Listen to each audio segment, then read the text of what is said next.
Hello, welcome. Testing how my voice sounds real quick, because you won't be hearing it soon enough. We're doing a last window stream. And that means by the end of it, my voice will be gone. It'll be destroyed. It'll be nothing left of my voice by the time we're done here. Now, I don't plan to go too long. I might just get one chapter done, so the final chapter, because I think it's a 10-chapter game. So I'm trying to get just one chapter done, and then I have the last two to do a big finale for. Or I might just go for two and leave the last chapter for a final farewell episode. But hope we're good. We've been doing a lot of the Devil lately. It's been a lot of fun. Unfortunately, we'll have to take a little bit of a break as one of the co-hosts will be heading out of town for a bit. So in the meantime, we'll have a couple other games to tide you over. I might start my CSI marathon and play through all those really bad games. But I got a couple other in the works. But we'll come back to Of the Devil when our co-host is back. But for now, oh god, see, the voice is already going. It's already gone. I should move us over properly to last window. Let me do that for you. I don't know why I always say I'm gonna do that for you. I don't know who else would do this for you.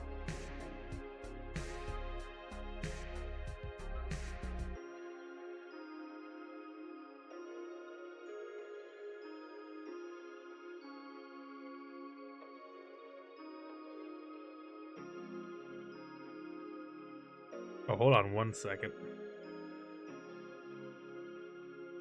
I might have just...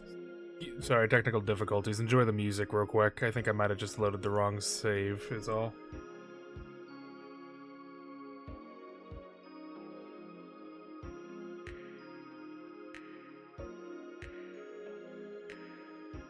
There we go.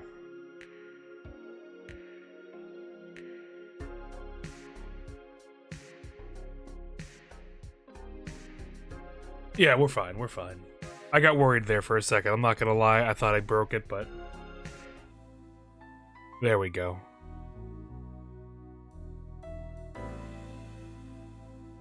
You get the nice tunes of Last Window. Let's hop right into it.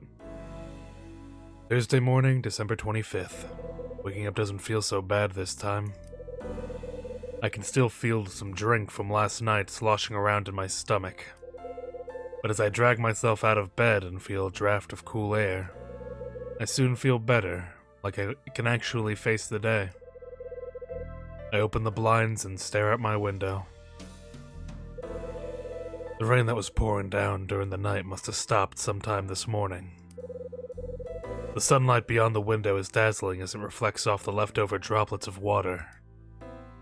The still damp cityscape is strangely picturesque, like a scene from a film. I lean against the glass and take a moment to absorb what I'm seeing. Suddenly the song that I heard last night, Promise, pops into my head for some reason. That's right, Sydney shared with us a song that that reminds him of his wife. I pause. Why did it provoke such a nostalgic feeling in me when I heard it? Was Sydney's wife our dad? Then the realization hit me. I must have heard it somewhere before. Well, yeah, that's usually how that works. After putting on some clothes, I slump onto the sofa. I try to unclutter my memories and recover the one that includes that song. Alas, a memory from 25 years ago emerges and I recall the streets at night. That's it. The song I heard on the radio then. It was Promise. It was after Dad had been murdered and we moved to Manhattan. I awoke suddenly at night, only to hear the sound made by the falling rain. I left my bed and slipped behind the curtain. If I stood on the tips of my toes, I could just about see through the window. The glass was slightly foggy, so I had to use the sleeve of my pajamas to wipe it. My sleeve was wet, though, but I could finally see outside. What I saw was the purple-lit glow of the Manhattan night. Sorry about that, I had dinner a bit ago. A little bit burpy. I'd vowed that I wouldn't ever enjoy living there. I didn't know anyone. It was too cold. But for the first time, I found something I appreciated about the place. I wanted my mom to see that view. I cautiously opened the door to the neighboring room. To my surprise, my mom was still awake and standing beside the window. Realization came to me in an instant. My mom had been staring at the same view as I. I remember telling her that I thought it looked beautiful. Mom came over, wrapped her arms around me, and just stood there beside me. There was a faint sound coming from the small radio Mom kept beside the bed. While holding me, my mom told me something. She said my dad loved this song. As I looked up, my eyes met those of Mom. Then, for the first time since we arrived in that town, Mom looked different. Her eyes were brimming with tears. So that was how I knew that song. It was the song playing on the radio in our apartment. I hate that song now. Alright, who's gonna be at my door? Oh wait, I can check out the wine Mom sent. I can have some of it. It's the bottle. Oh no, it's from Rachel. Never mind. It was the bottle of wine I got from Rachel. A 10-year-old Bordeaux Red. Might have it with my next meal. Looks like the wrapping around this whole wine bottle's translucent and deep red. Interesting. Well, who's at my door? At my phone. What a surprise.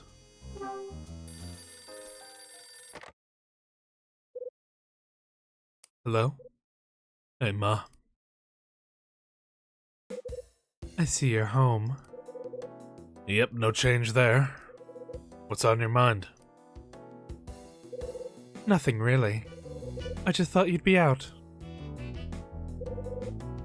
Yeah, sorry to disappoint. Don't take everything as a joke, Kyle. I just felt like I should call you, that's all. I didn't really have anything to say, though. Ma? You worried me, Mom. Why call if you thought I was gonna be out? That's what I wanted to say to her, but I decided to keep it to myself instead. I got your package, by the way. That baseball. It was the one Dad bought me all those years ago, wasn't it? So you remembered? Yeah, vaguely. I remember Dad and I used to play catch with it. That ball was very precious to your father. I think the reason was that you told him you wanted to be a baseball player. I remember saying something like that when I was a kid. Your father kept that ball so that each time he looked at it, he could see your smiling face telling him you wanted to be a pro one day. Kids say the craziest things, huh? I don't remember that key, though. Was that the key Dad used for the car? No, it wasn't. Well, then what is it? When the case came back from the police, it was inside. It was... Ooh, God, my throat! Hold on, let me do a big cough.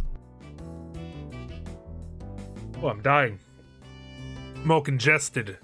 I love the winter, but I hate what it does to me. It was there together with the baseball. I haven't got a clue what it's for. but I have a feeling it represents something that he wanted you to have.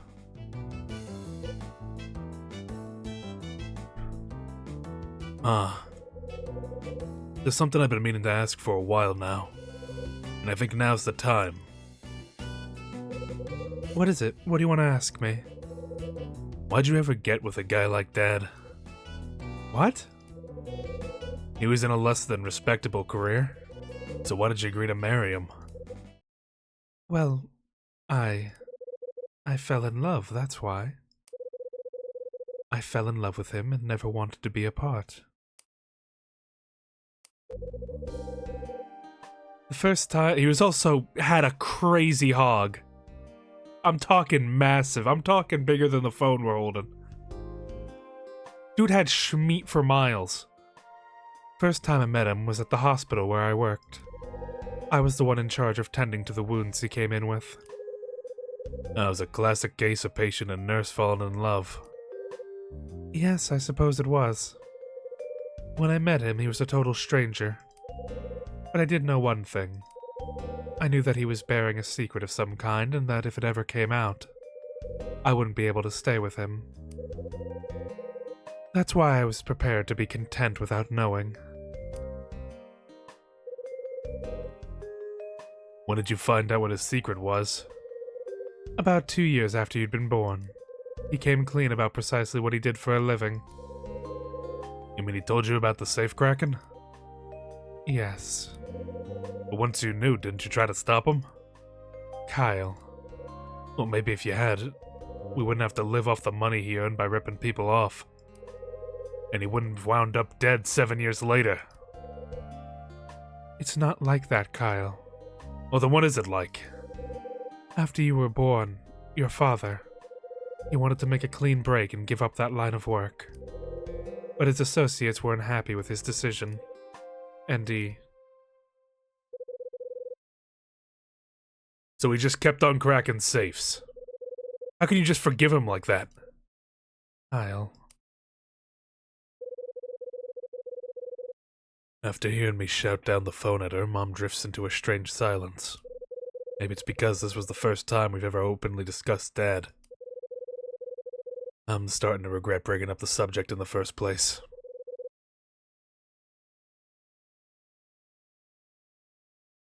Let's stop talking about this. Do I sound weird? I'm kind of messing with my mic a bit to see if something sounds better.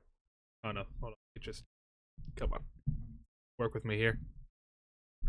This mic arm kind of sucks, I'm not gonna lie. Sorry if you heard any squeak in there. I didn't mean to deafen you. But I got it set up a different way, so hopefully it gets the same exact voice, but now I can actually see my screen better. Let's stop talking about this. Yeah, maybe you're right. Kyle, when you're ready to forgive your father and me, perhaps then we can continue this conversation. Merry Christmas, Kyle. Oh, I yelled at my mom! That better not be Tony, I'm not in the mood. Who's there? Tony, I swear to God, if it's you and you didn't have sex last night, I'm gonna be mad at you. Tony? Tony? It's you. Hey, Merry Christmas, Hyde! The hell do you want this early in the morning? Well, back to your normal cold self, I see. You have to forgive me, but wasn't it you who dumped your friend on Christmas Eve? Just to go paint the town red with Betty? I'm not denying it, but have a heart, man. What would you have done? Anyway, how was the rest of the night down there? Just me and Sydney drinking until after the place closed. Yeah, cool. He's tough to drink under the table, that one. Can't remember a single time I didn't pass out while he's still solid as a rock. So, how was your night? Mine? Well, how'd it go with Betty? That's why you came here, to tell me about it anyway, right? You really can see right through me, man. So what happened? Well, we headed to the same place I took you to a couple of nights ago. Spent half the night chatting and getting out of control? Well, it sounds like it went pretty well. Yeah, I thought so too, but now I'm not so sure. Oh, what do you mean? I'd actually kind of given up on Betty. But then she went and said some pretty confusing things. Then she told me to give something to you. Something pretty weird. What did Betty say? What did Betty say? Well, she was a little drunk and she was kind of slurring her words a bit. But she was going on about how there are two guys she likes. One who sets sparks flying and one she cares about in a different way. Alright, cryptic. Well, her words, not mine. I just sat there nearly falling off my stool. And next thing she said sure threw me for a hell of a curveball. Tony, she said. What do you do when there's something that you really care about? Who's close to you? You know, someone you've been friends with for a while. How do you tell them how much you care about them without them freaking out? Well, did she say anything else? Yeah, she said... The other guy's history now, and I want to take it further, but that friend... Or further with that friend, but... So, what had you so confused? Well, that's the thing. The way she looked at me when she said it. I started thinking that maybe... that friend is... me. Tony, I'm gonna beat you to death, man. I'm just gonna get a hammer, and I'm just gonna beat you. What is the matter with you? You had it all going. It was Christmas Eve night. You went to the nice bar. You had drinks. You had a nice time. How'd you fuck this up, man? Come on. It was a slam dunk, man. You ditched me on Christmas Eve and you still didn't get any? Aw, Tony. Give me the $1,000 back. Give me them back. You don't deserve it. I'm giving it to the French guy. But you didn't actually ask her, right? Nah, I kinda chickened out. Pathetic, isn't it?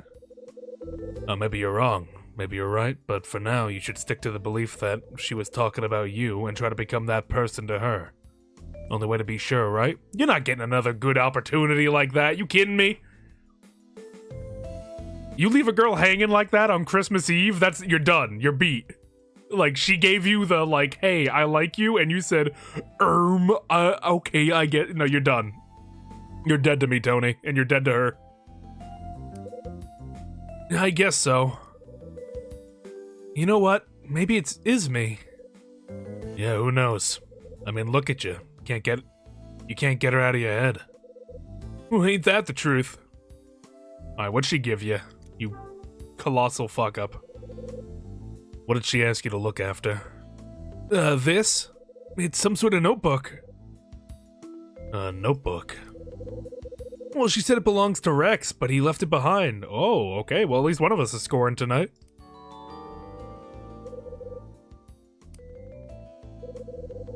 She said something about you being able to find some use for it? Can't say I understood what she was getting at, though.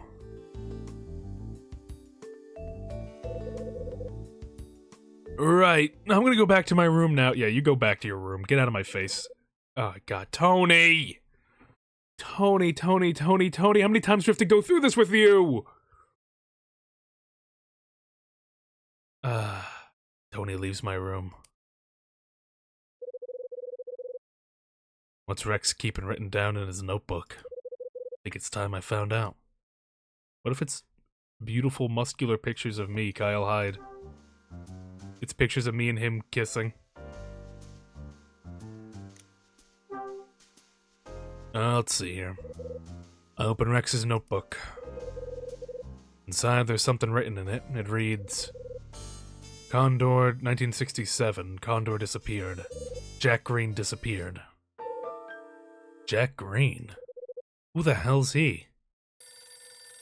God, am I like Mr. Popular today? Getting phone calls, getting Tony showing up at my door? Come on, give me a break. Huh? My phone again. What do you want? What do you people want from me? Better be Rachel. Pictures of what? What did I tune into? We're solving the case. We're doing whatever needs to be done, Yoons. That's what we're doing. Hello? On the other end of the line, I hear a very familiar voice. It better be Rachel. It better be Rachel. Rachel? Good, good. Merry Christmas, sweetie. I've got some good news for you. Ed's made a dramatic recovery and will be out of hospital by the weekend. Oh, that's good to hear. Yes, it's pretty comforting, but the doctor laid down the law. He said Eds really can't afford to push himself anymore. He has to avoid any unnecessary stress that could put strain on his heart. So I guess that means we better not give him too much trouble. You mean you'd better not, but yeah, that's what I figured too. So how about you? Have there been any developments? Nothing too exciting, but there is something I need you to check out. What is it? I need you to check out someone connected to Rex Foster. Someone going by the name of Jack Green, who was under investigation by Rex. He may have disappeared off the grid after 1967. Jack Green, 1967? Got it. I'll see what I can dig up. Expect a call when I find something. Yeah, thanks, Rach. I love you. Damn it, no. I messed it up. She's gonna think I'm a clod. Looks like I'm gonna be at a loose end until Rachel gets back to me about Jack Green. Well, hang on. I just remembered I needed to return Sydney's record to him. Oh yeah, good point. Do I have it in my inventory? I do. Well, let's run this down to our good old pal, Sydney. Let me save on my Nintendo DS first. Luckily, we can zoom there! Zoom! Zoom!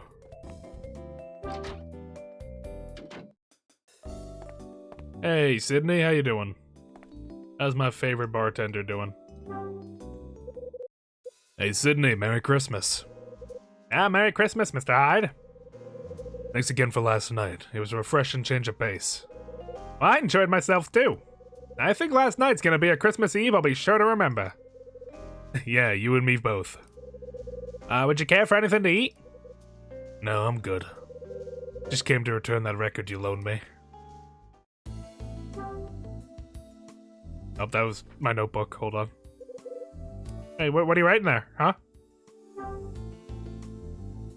First, hold on. You want to see the, Look what my daughter drew me. Check it out. If I'm not mistaken, that's a drawing of you. It's a great likeness. Who drew it? Mila did. Alright, here you go.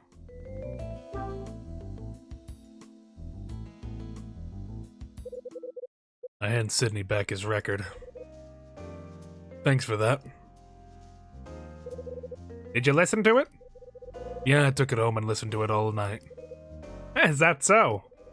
Not the kind of thing I usually listen to, but the song's nostalgic to me. Thanks to your record, I had a bit of a sentimental moment alone in my room.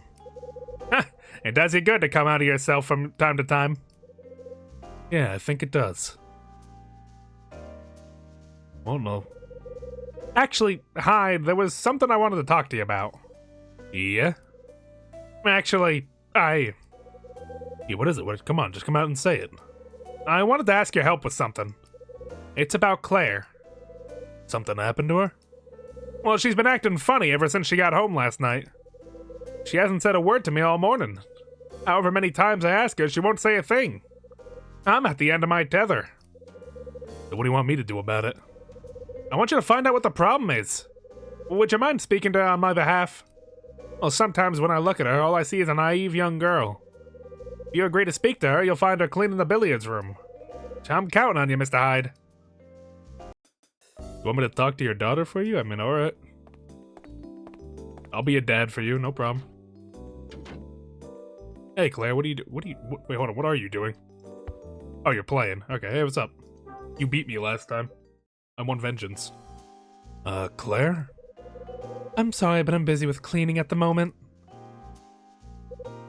Oh, dear. Hey, Claire. Hey, Claire, you still worried about your dad? Yeah, I am. Remember what we talked about the day before Christmas Eve? Did you get around to asking him about it? Did you find out if there's someone special in his life? I never got around to asking him outright, but I kinda got an impression from the way he was acting.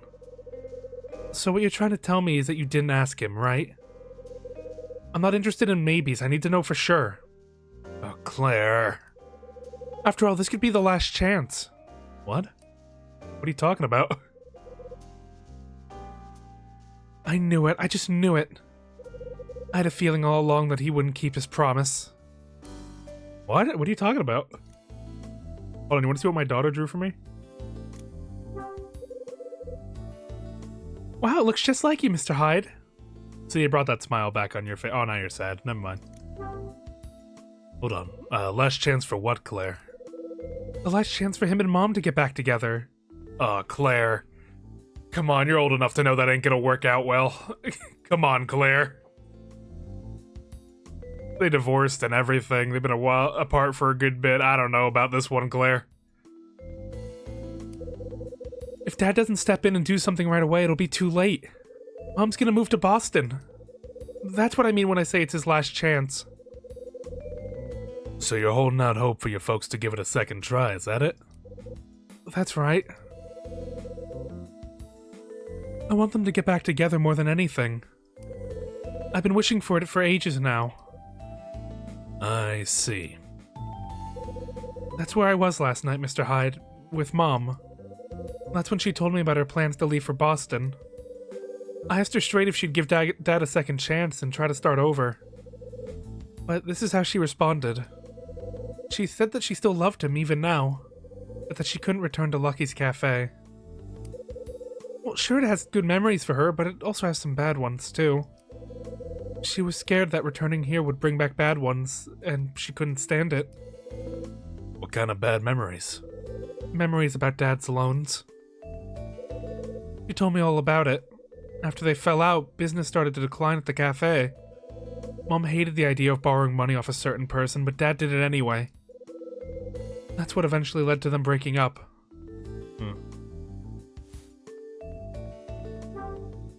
Claire, you're a sweetheart, but it's not happening, Claire.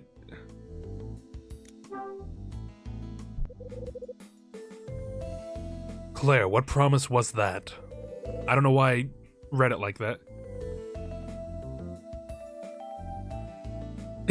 Showing everyone he meets a picture his daughter drew. That's walled behavior, you're right. It was one Dad made after Mom left. What did he promise? He promised something on the first Christmas without Mom. It was a sad Christmas for me. Dad was busy at the cafe and I was all alone. I waited up until he finished work and returned home. He was a little drunk when we got there, though. Still, when he saw me, he pulled me into a hug and said that we would find happiness. Just the two of us. He promised that we'd be happier than we ever were before.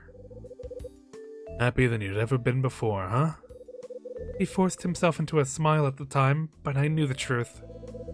I could see past his smile, into the tears that fell from his eyes. I knew that Mom leaving was the hardest thing he'd ever had to deal with in his life. That's why I promised him something too that night. I promised that I'd also look for a way for us all to be happy. And that's why you started to think of getting them back together, right? Right.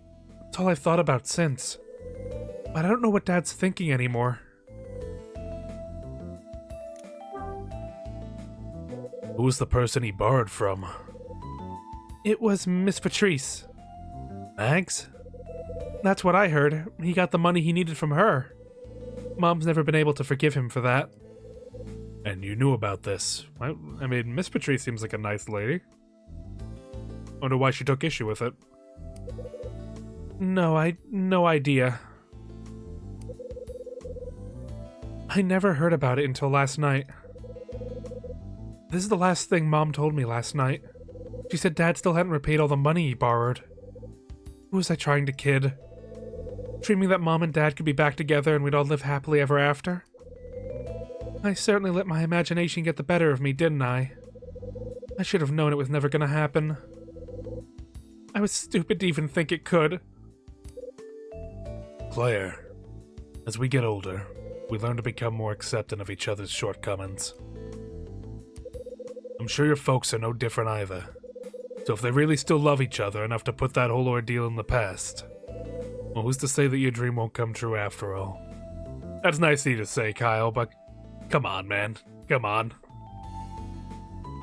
Don't give her hope like that. My dream? It's all down to how much affection they still have to each other. I'll tell you what, your dad told me last night. I'll tell you just how much your dad still loves your mom. Mr. Hyde? You take everything too much to heart, Claire. But sooner or later, both of them are gonna sit up and notice how you're feeling. When that happens, they'll finally be able to answer each other's questions. That's why the best thing you can do is keep that smile on your face and stop sighing. You're right, Mr. Hyde. I need to look on the bright side. Alright, that's better, Hyde. I'm still curious, though.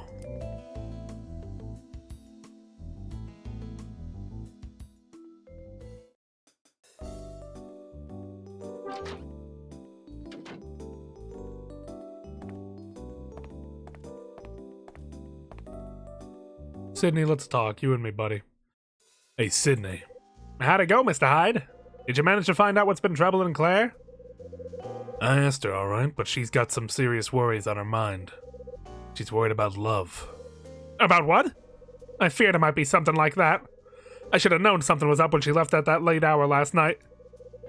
So what's going on? She hooked up with some guy? Is he threatening her badly? Well, hold on there, Sydney. Let's not jump to conclusions. But you just told me she's having a problem with her love life. That's what you said, wasn't it?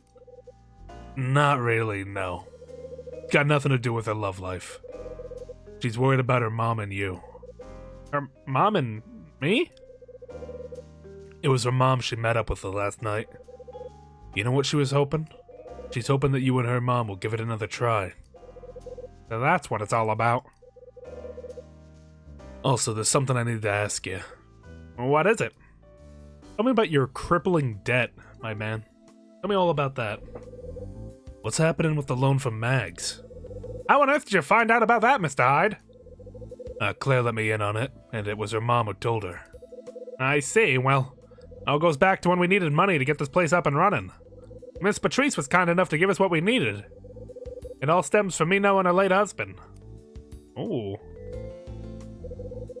I've been paying installments each month. In half a year, my debt will be settled. She said she has too many memories to do with money troubles. For her, it's a very real reason not to give you a second chance to get back together. So that root of it, she still doubts me. What, did she not believe it came from Miss Patrice? How'd you know Mags' husband? Well, he was a customer in the restaurant when this place was still a hotel. I would wait on his table a lot. I used to work there when I was younger, you see. Anyway, George Patrice, or Miss Patrice's husband, and I should, as I should call him, was a regular. Very partial to cheesecake, as I recall. He sounds like my kind of man. What kind of man was he? I remember him telling me that he used to play the sax in his youth. But at the same time, when I knew him, he was the owner of several eateries around town. To sum him up, he wasn't afraid to spread his money around. All the waiters jostled for the right to wait on his table. Of course, all they were after were tips he'd offer them and nothing more. He'd always be around when the hotel was having an evening event. Well, in particular, he came to the parties they called Scarlet Star. Oh, okay. So Scarlet Star isn't a thing, it's a event. Interesting. What connection could this have to the thing I'm looking for?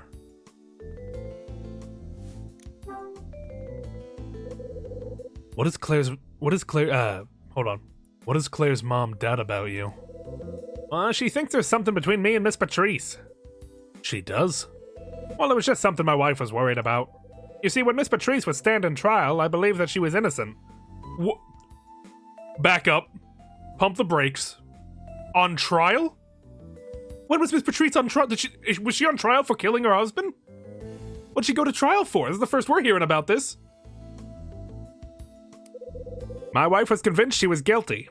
And from that point, she was sure that Miss Patrice and I had something going on. Meaning that, when I borrowed the money, she refused to forgive me for what I'd done. So was there any truth to it? You and Miss Patrice, I mean. Or was it all a huge misunderstanding on Claire's mom's part? Well, of course it was a misunderstanding. I only had eyes for her. There was never anything between me and Miss Patrice.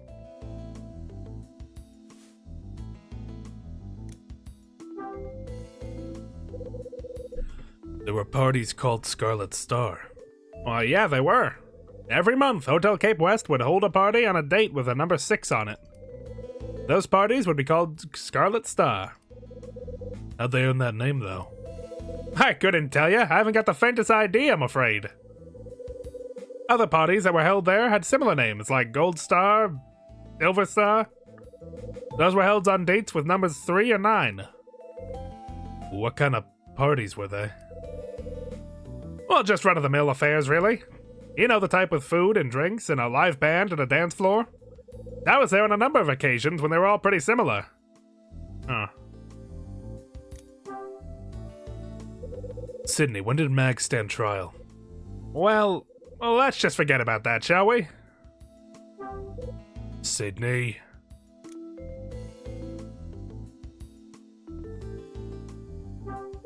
So you can't tell me, huh? Not really. Well, I can't beat it out of you, but I can ask you nicely. Will you tell me? Yeah, I suppose I could. Seeing as it's you I'm talking to, I'm the worst person to tell a secret to. But you gotta promise me to keep it to yourself, mind. No. Of course, I lied. 13 years ago, Miss Patrice was a suspect in a certain incident. The jury returned a verdict of innocent, though, and she was freed. What kind of incident was it? She was suspected of killing her husband. What the hell? She was a suspect in a murder case? She was indeed. Sydney, where was her husband? Mr. Hyde. I got nothing more to say on the matter. Can we leave it there, please? The verdict was innocent, and that's all that counts. I really don't want to talk about it anymore. Yeah, I understand. I just need to make sure. Well, you'll keep this discussion between us, won't you? I really don't want anything I've said about Miss Patrice to get out. I only told you because I trust you. Yeah, no, I hear you loud and clear. Then we understand each other. Last thing I want to do is cause any trouble for Miss Patrice. Now, was that everything you wanted to ask me, Mr. Hyde? I do have a cafe to run, you know. Actually, there is something else. What do you want to know? Do you still love your wife? Do I what? I want to hear how you really feel about her. Well, I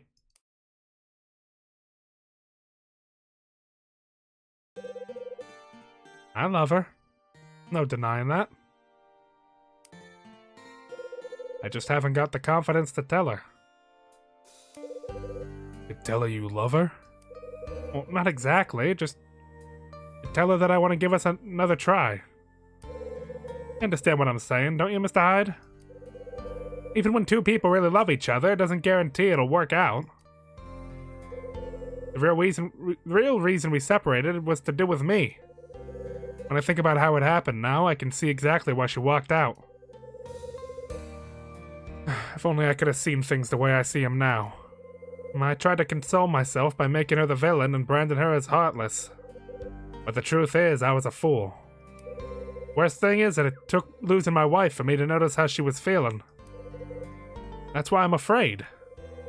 I'm afraid that if we did get back together, I'd just do the same thing all over again. I'm sure she's thinking along the same lines, though. You may feel unsettled, but you clearly want to have another shot at happiness. Mr. Hyde. Claire told me about the promise you made her. She did?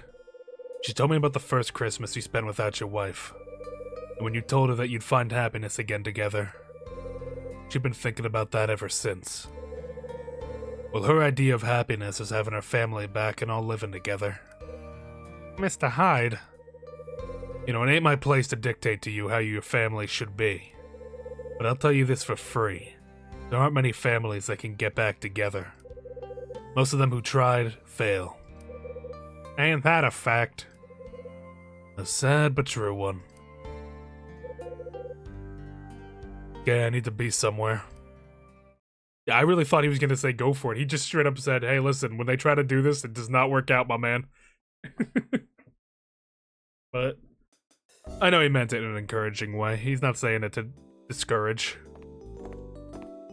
He's just letting him know what, realistically, what it gonna happen. Do not load that save state. I nearly shit my pants when I hit that.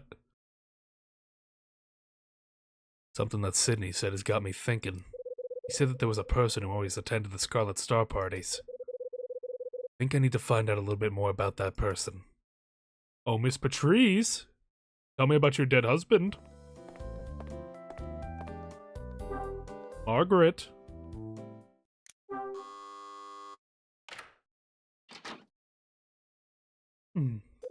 Hello there, Mr. Hyde.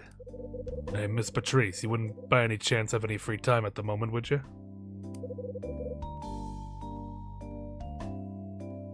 As a matter of fact, I would. There's something I'd like to ask you. And what might that be?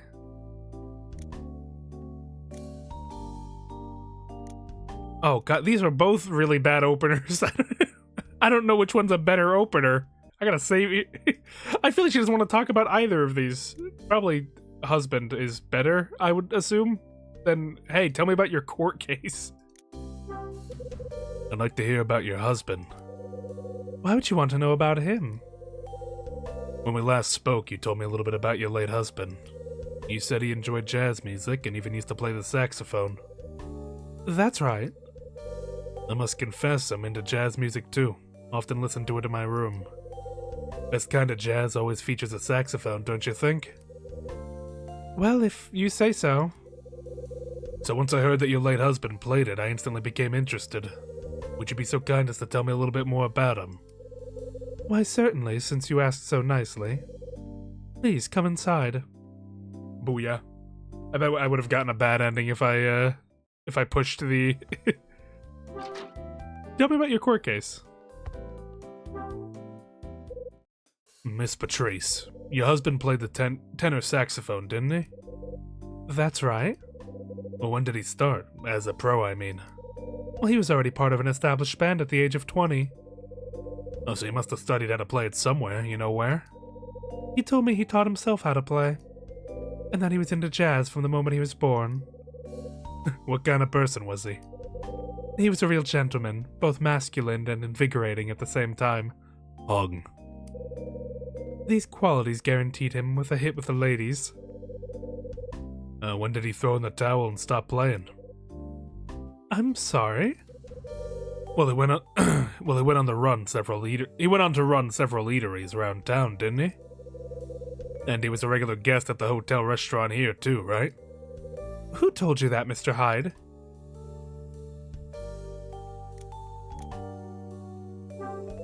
I looked it up. I found out all about him from an old newspaper article I got from the library. It was right there alongside one about your court case. Well, it seems like you've gone into great lengths to investigate me, Mr. Hyde. Doesn't it? Tell me, why is it that you've been investigating me? I told you, I'm interested. I'm keen to learn more about the kind of stuff your late husband played. Not to mention about you, seeing as you're a widow just like my mom. I see. So you know everything, it would seem. Miss Patrice. Oh, what's so funny? I just had to laugh. I have things in my past that I would be happy never to share with anyone. And I was planning on keeping it that way until we'd all gone our separate ways. Yet as the day we all leave draws ever closer, you choose now to suddenly develop an interest in my past. I just found it very amusing. Miss Patrice. I'll answer your questions. I was suspected of murdering my husband. That was 13 years ago. When he and I were living together, our house was burgled one day. Funny word. The burglar struck me and knocked me unconscious. When I awoke, my husband's body was laying lifeless beside me. In my right hand, I was clutching the gun that was used to kill him. I was framed by somebody. The evidence was more than sufficient for them to hold me as a suspect. But it seems that fate smiled on me in that day and I was declared innocent. That's fucked up. That's evil. Was the real culprit caught? No, they never found him. And though I was declared innocent, people will always remember the accusations. Mud sticks on whatever the saying is. What you said about my late husband is quite true, Mr. Hyde. He was a regular face at this place when it was a hotel. On the day I was acquitted, I took control of the money my husband left for me, and purchased the hotel. I wanted to own the place he held so dear when he was alive. And that, Mr. Hyde, is all this lonely widow can tell you.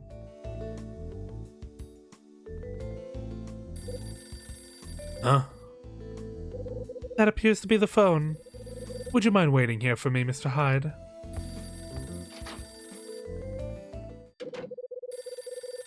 Mags makes her way into the other room to answer the phone. Guess I'd better stay here till she's done. Now that I think of it.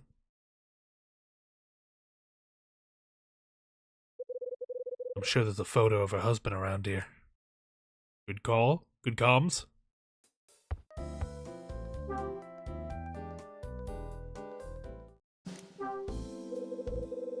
There's a man playing a tenor saxophone in this picture. Must be George Patrice. Looks snazzy. It's a photograph in a frame. Photos of a cheerful young woman. Hey, hold on, let me see that again, Margaret. Look at you, Margaret. Just as beautiful as you were back then. Slaying it up in that dress. Good for you. Good for you. This photograph is of two young women. Based on their clothes, they must be dancers. It's a pretty old picture. Assuming Mags is on the right there. Does she have a tattoo on her? What is that? Hold on. Yeah, she's got like a tattoo over here or something.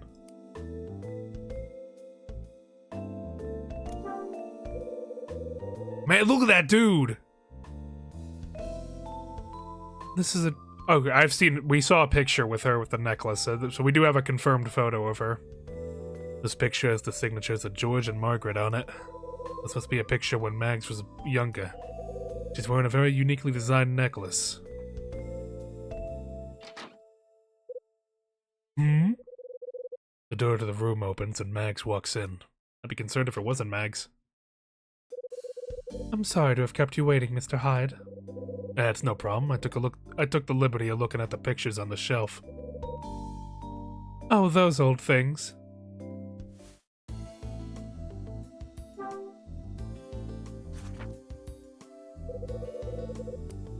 Hold on, sorry, I didn't mean to look at my book.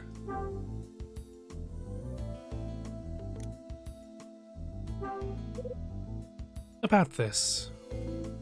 Oh, she doesn't know anything. Okay. Well, that picture hanging on the wall with two women. Four-cock special? That's later. That's the secret ending you unlock.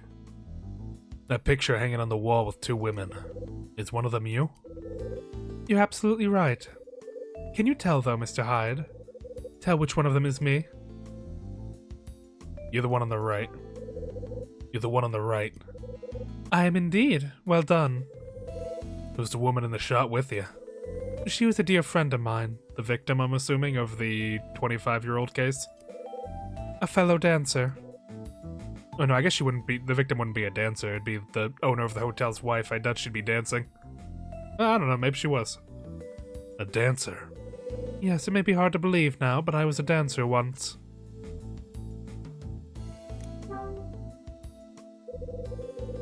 When was the picture of your husband taken? Right after we were married. That necklace you see still gets worn today. It was a present from my late husband and is one of a kind. It's an impressive item, that's for sure. I love this picture of us more than any of the others that I have. I'm sure your mother has one of her own that she values above all else, too. As Mags utters those words, I think to myself, Mom doesn't have a single picture of her and Dad, not one. Oh. Hey, what's wrong? My head, it hurts. Hey, you okay? I'm sorry, I sometimes get like this. It's my reminder of the events that took place during that awful time 13 years ago. Hey, you better rest. I'll leave you in peace. That's very kind of you. But before you go, Mr. Hyde, may I ask you a favor? Please keep what I've told you yourself. Keep it to yourself, alright? I'm gonna tell everyone. I'm gonna keep it real. Whoever I need to tell it to, it's gonna get told to. Alright, time for me to bounce. Indeed. I leave Mag's room.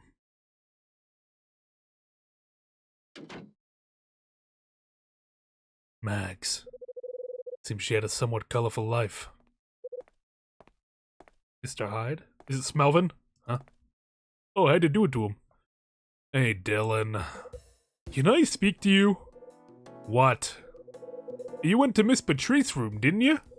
Yeah, that's right. What'd the two of you talk about in there?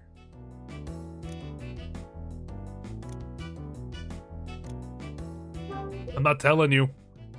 We talked about leaving this place. I see. You curious? No, not really. Anyway, I've got to be on my way. Fucking creepy ass Dylan. Dylan goes directly into Mags' room. It's my pager. Better get back to my room. Rachel's got a little treat for me.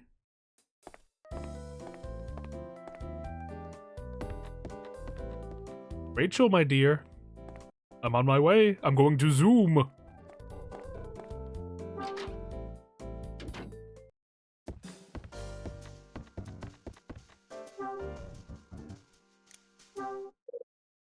Time to give Rachel a call.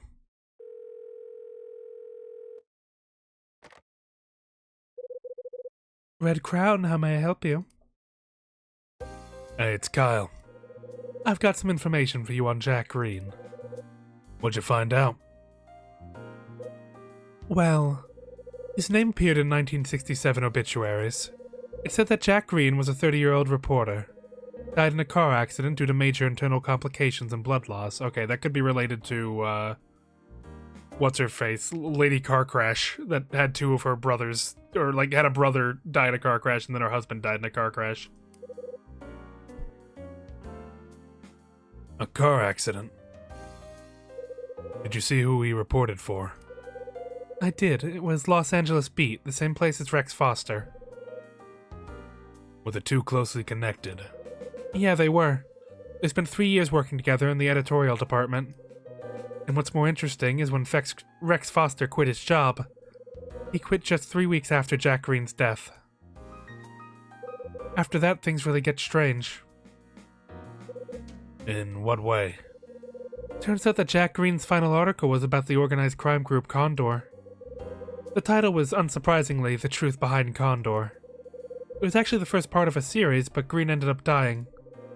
So only the first part was ever published.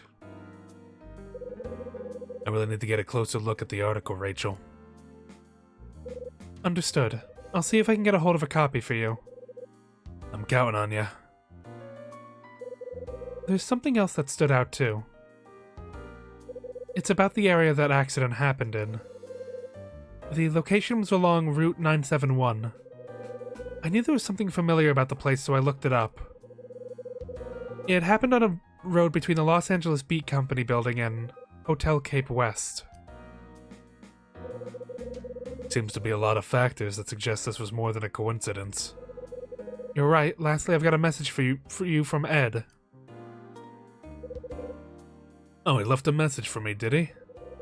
He said there must be some kind of clue that connects the guests, who attended the regular parties held at the hotel in the Scarlet Star. That's all he told me. Oh, I see. I'll be in touch when I have more information.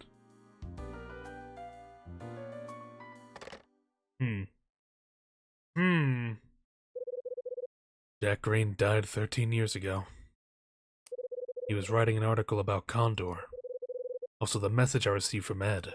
The one about the connection between the Scarlet Star and the party guests.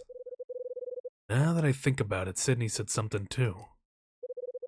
He'd always be around when the hotel was having an evening event. In particular, he'd come when the parties they called the Scarlet Star. Every month, Hotel Cape West would hold a party on a date with the number 6 on it. Those parties would be called Scarlet Star. The guests who attended the Scarlet Star parties. That's it. Maybe that photo album I found on the 4th floor can shed some light.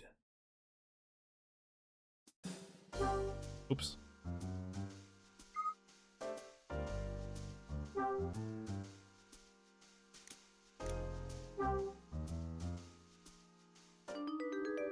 Do-do-do-do-do-do.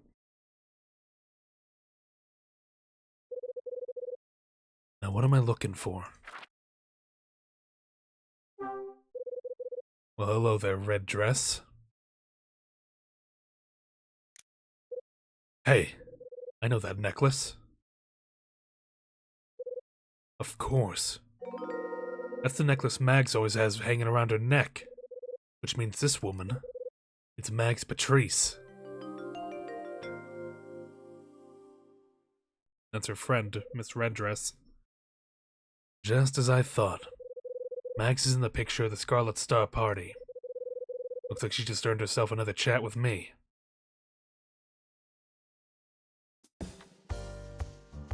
I hope Dylan didn't, murder her by the time we were gone.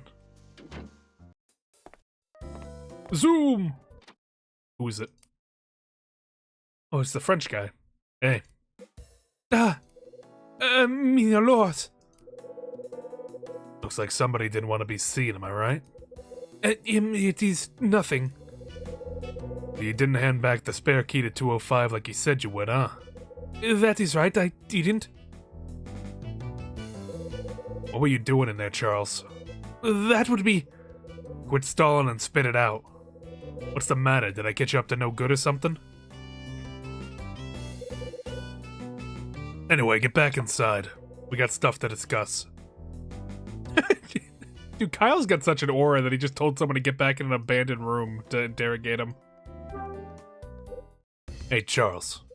Tell me, what were you up to in here? I cannot say. Well, now you listen here. Why can't you tell me? Because I don't want to. Besides, it has nothing to do with you. Charles, you're not helping yourself, you know. You're acting real suspiciously. Now tell me. Tell me. What were you up to in here? I cannot say. Were you up to no good? No, it's not like that. Why are you accusing of me of anything when you have no proof? Well, if you're innocent, then you have no problem telling me what you were doing. I told you I don't want to. I'm not interested in telling someone who branded me as guilty on a whim. I am not feeling very well. Please leave me alone.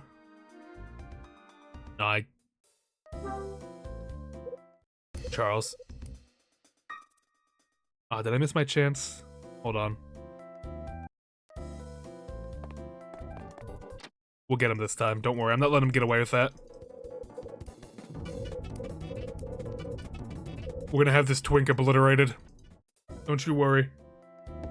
Get over here.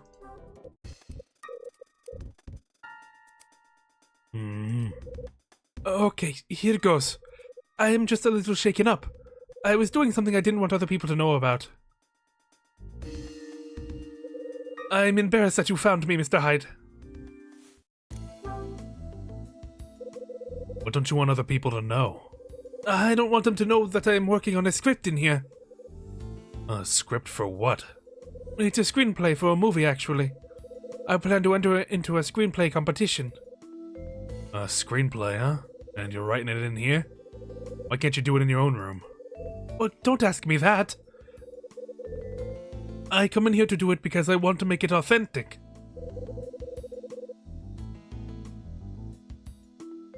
There's only a couple of days until I have to submit it. Oh, please, Mr. Hyde. Let me continue to use this room until then. Don't tell Miss Patrice. Mr. Hyde, this is my one big chance.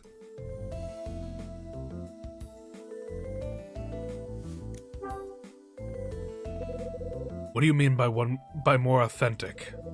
Billy left his old typewriter in this room, and I'm writing my screenplay on that. It's the key to making me look like a pro to the people who check the entries. Are you serious? Could you possibly make any less sense if you tried? The typewriter Billy left in this room. It is not a standard one, it is very special. He's now a top Hollywood screenwriter, but when he started out, he used this very typewriter. There's something very special about it, like it has some sort of power. That is why I'm using it to write my screenplay on. I'm sure that it's going to guarantee my screenplay will be successful. If it's a typewriter that's so special, can't you just take it in your own room? Well, no, I have to write it in this room. What made you believe all this superstitious stuff? That does not matter. What does matter is that I do believe and I must finish.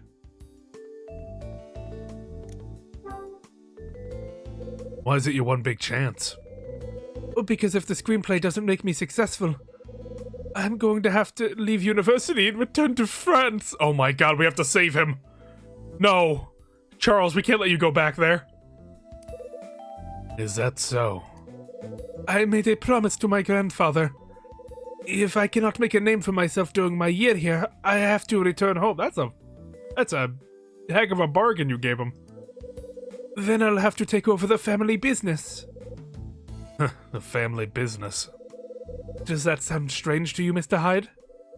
Not really, I'm just surprised someone of your class is living in a place like this. It's just unexpected is all. Did you choose this place so you could study how other people live their lives? Or were you just curious about something? Neither. I searched for this place and I decided I had to live here. Oh, you did? I wanted to use this building's secret as a basis for my screenplay.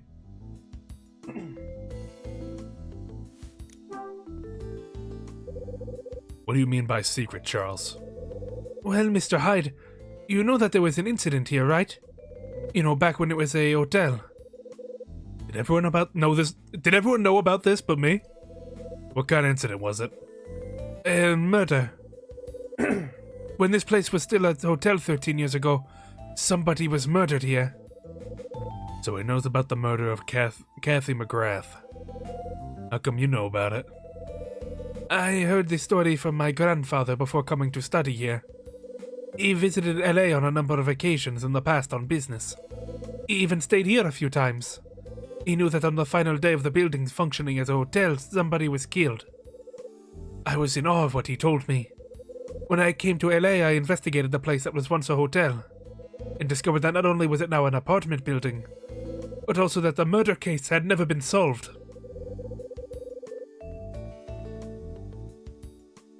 Somehow the accented voice is killing me more than the Kyle Hyde voice. So let me get this straight. You're basing your screenplay on the murder.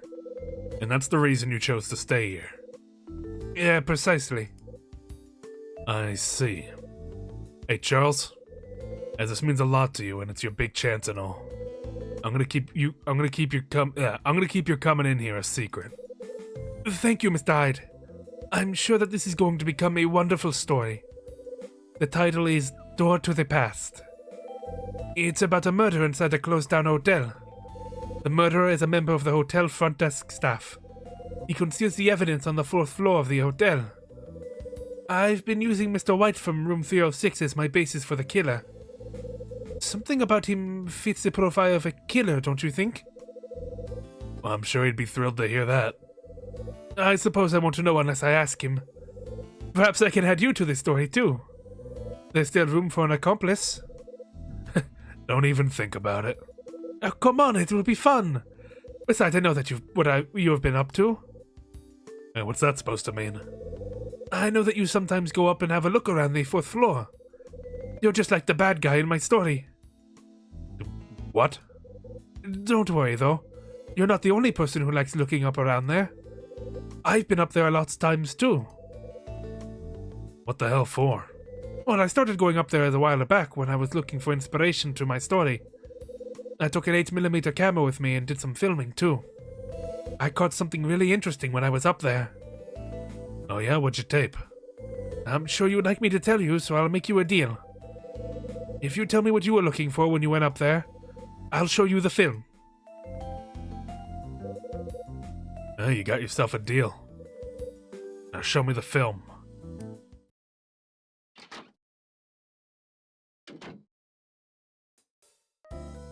Are we going up to your room? Okay. Let's frolic upstairs together. Which room are you? Are you 306? Where are you going, Mr. Hyde? My room is 305. Oh, well, excuse me.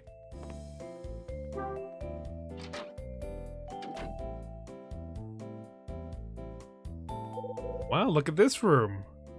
So this is Charles's room. Very French. Surprised there isn't a giant French flag hanging on the wall.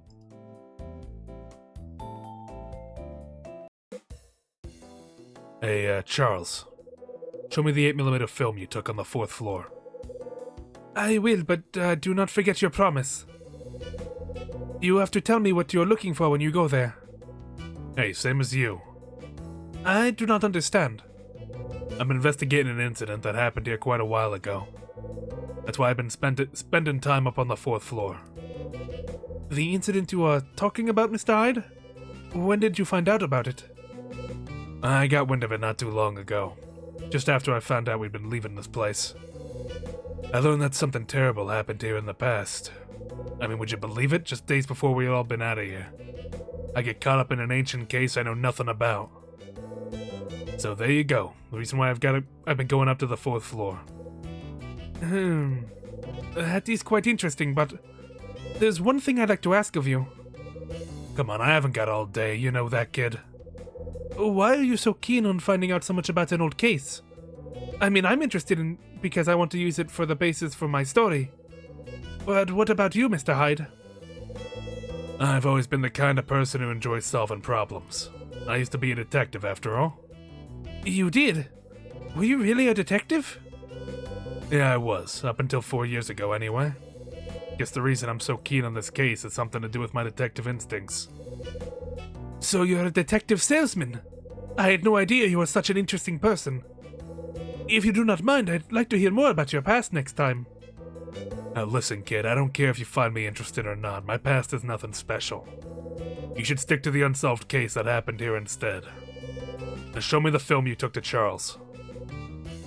Or the film that you took, Charles. Just a moment, Mr. Hyde. I'm pretty sure this is where I left it. Sorry about that. Well, here it is, my 8mm film, just like I promised. But instead, how about this, a 9mm, and he just shoots us. Boom. I received 8mm film from Charles. My lips are dry. Can you make out what is on it, Mr. Hyde? Let's have a look. Looks like somebody's been caught on camera. But who was it? That's the question.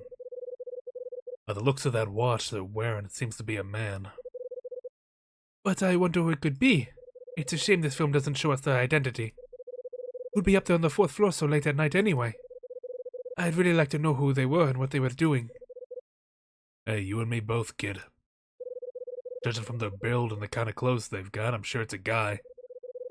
But with the fire door up there serving as a fairly good security, I'd have thought most people wouldn't be able to get in. So, you think the person on this film is someone already living in the building? It's certainly a possibility. You could be right. I've got it! I know a way we can learn the true identity of the person on the film. There's a way we can find out right away. Yeah, and how are we gonna do that? Magic? No, photographs. To help me get the character right in my story, I took photos of the interior here. When I did that, I occasionally caught some of the tenants in shots. Well, about time you showed me those photos, I think. Well, I have developed ones right here. There's one still in the camera, though. Not developed, huh? That's not gonna help us much. But what if that's the crucial one? Well, fear not, we can develop it here. You can do that? Well, sure I can. I've got everything we need right here. We can use the bathroom to do it. There's one small problem, though. My red lamp is broken. Mr. Hyde, do you have anything we could use instead? Something like your red lamp, huh? That's not gonna be easy, but no harm in having a look around. Actually, I do have an idea. I'll be right back, kid. This is kind of a schizo idea, but Listen, I grew up on point-and-click games. If this idea doesn't work, then I'll be very disappointed in myself, but I'm pretty sure I know what the answer is.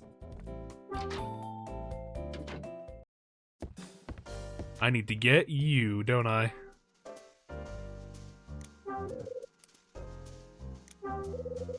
Wrap it around this rind bottle's translucent and a deep red color. Huh? Ah, no, this might work. Good thing I'm not too lazy to put things in the trash. There we go. I knew it. We wrapped that around the light bulb. There we go. Easy peasy. Never down a point-and-click player. Do you have a light bulb in here? What is that? It's doorknob. Like a light bulb, I think. I do not have any. Dang. Regardless, I'm still a genius for that, by the way. I feel like I need to be given $1 million instantly. Alright, let's get us out of here. Zoom!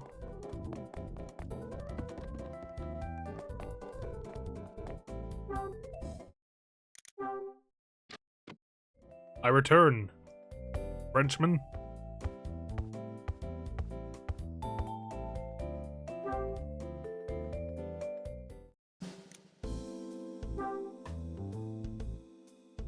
Let's get it.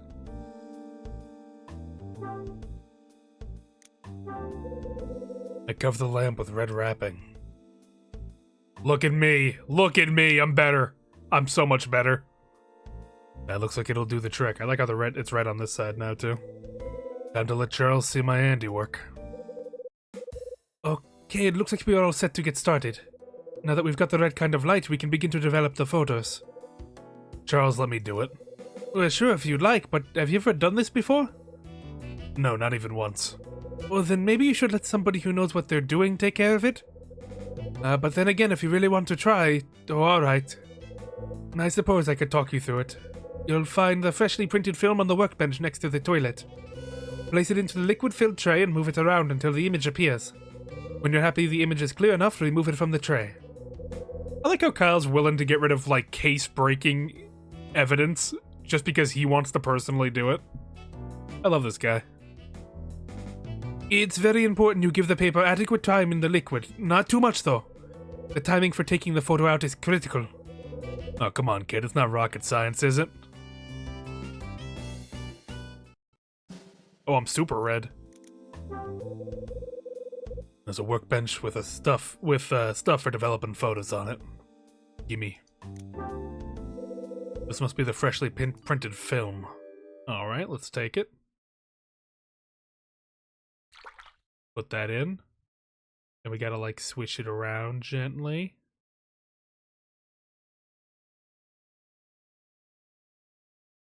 Look at that.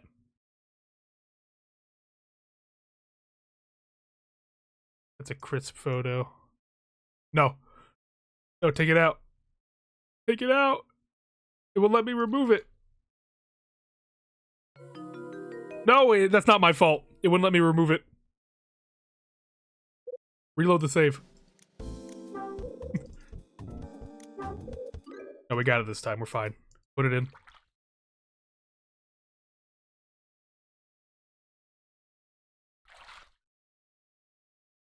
Get it nice and in that developing fluid. Back and forth like you're rocking a baby. There we go. Look at that photo. No! It was too late again. No! No! I suck at this. I'm not good at this. I'm sorry, Kyle. I'm failing you. I just gotta get this thing out like immediately when it starts developing. Okay. Ooh. Nice. Nice, and it's developing. It's looking good. Looking nice. That'll do. That'll do. I'll take it. There we go. Okay, we're good. We're good. I had to take a couple L's after being so amazing and getting the red light puzzle done, but we're good. We're good. We're fine. We're chilling. It looks like I'm a natural. Don't say that, Kyle. Nice to see you again, Frank Raver. I take the photo of Frank. Now I just need to compare the photo to the film. Did you get a clean image, Mr. Hyde? Yeah, piece of cake. Maybe I should change my career. Very good, Mr. Hyde. While you were doing that one, I got some others photos ready. Maybe you'd like to compare them? I take a photo of Tony. I took a photo of Will. I bet it's gonna be Will. I know it's gonna be Will already.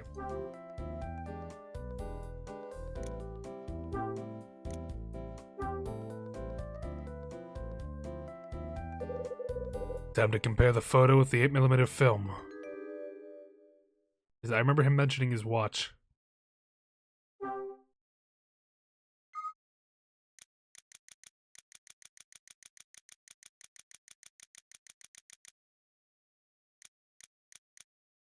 There it is. Bingo. Hold on. There's a camera there with him. Maybe he caught something on film.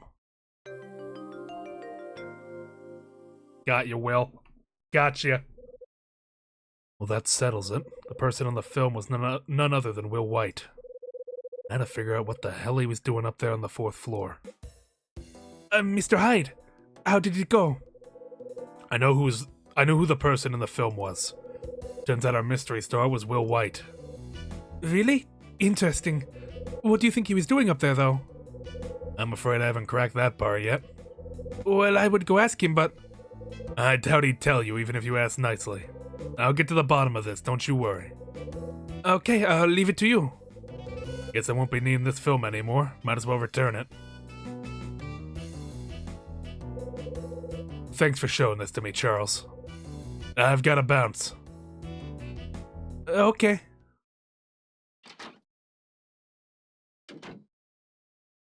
What a kind fella that guy is. You know what? I didn't think Charles was going to be that important, but he was nothing but helpful. We had a little bit of a spat, but other than that, he's been helping us out. So it was Will. I think he and I need to have a frank Q&A sesh. I think he's in the room right across from me too. Get out of here, Will. William. Oh? The door to room 305 opens. But Charles, we're done. Looks like Mr. White hasn't been home since yesterday. Charles? Did you think it would be that simple? What are you on about? Sure, I know you told me that you were looking into him and his activities. But does that mean you're just going to meet up with him and ask him a couple of questions? For somebody who used to be a detective, I was hoping for a bit more of an exciting approach. I can't say I'm not disappointed. Charles, if you got something to say, just go ahead and say it already. Okay, Mr. Hyde, I will. I believe I know far more about Mr. White and what he gets up to than you do. Why you say? Well, because I've had my eye on him for a while now. You mean you've been watching him? Yes, I've been keeping tabs on his movement. He's rarely home, but there's somebody who visits his room 306 on a regular basis. And when he does come home, he goes out again very late at night. I am almost certain that he is not a real salesman. You need to do a lot more than ask questions if you want to get to the bottom of this. Yeah, and what did you have in mind? Torture? Very funny. I meant you should definitely take a look around in room 306 when he is out. Now might be a good chance to do so. Oh, you fancy yourself a bit of a detective, do you? Not quite, but 2 sets of eyes have got to be better than 1, right?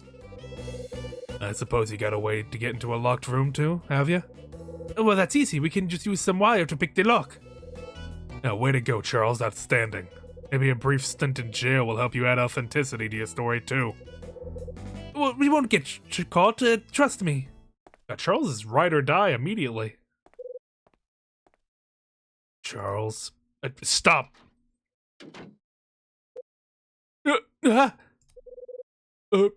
Hello, Charles. The hell was Dylan doing in there? What on earth were you doing in there? I was just... Well, I was just passing by and I heard a noise. I knew Mr. White was out, so I was worried. I figured I'd see if I could find out who made the noise by peering through the keyhole. That is what happened, isn't it, Mr. Hyde? Yeah, just like the kid said. When I was just about to take a look, you burst out. You took me completely by surprise. Oh. What were you doing in Will's White's room, Dylan? Nothing much, I was just... I was just taking care of something Mr. White asked me to do. And what was that? He asked me to turn the water off while he was out. Turn it off? Why would he ask you to do that? To prepare to move out, of course. I've got a spare key, so I let myself in. Don't people normally turn the water off last before moving out? Dylan. It's just like I told you, I'm only doing what he asked me to do. Anyway, I've got to go now. Dylan looks flustered. Dylan looks flustered as he just moves in. I can't fuck this line. Dylan looks flustered as he disappears down the hallway. There.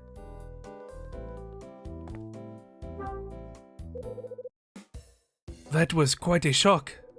Yeah, some quick thinking on your part, though. I am not proud of it. I've never liked telling lies. That felt horrible. Yeah, glad to hear it. Beats being a pathological liar any day of the week. Oh, I'm sure it does. Speaking of Dylan, wasn't he acting a bit strange? He seemed to be unusually panicked. Yeah, not his usual suave self at all. What is it, Mr. Hyde? The door. It's open. Is it? Yeah, it looks like Dylan fled before locking the things back up. Guess you won't be breaking into anywhere today, kid. Well, then now is our chance, Mr. Hyde. Let's go inside. Well, hold it. We can't both go in. One of us needs to stand guard. If we're both poking around in here and somebody finds us, then it's gonna hit the fan. Well, I don't know anything about a fan, but you are right. Why don't you go inside and I'll stand guard in the hallway? Oh, that'd work. I've got a good way of alerting you, too. If somebody comes by, I'll knock on the door and let you know. If you hear me knocking, try not to make any noise inside the room. When they've gone, I'll knock again and you can continue looking around. Do you think that will work? I mean, it's gonna have to. Let's see what William's room looks like. Oh, pretty much all packed up, huh?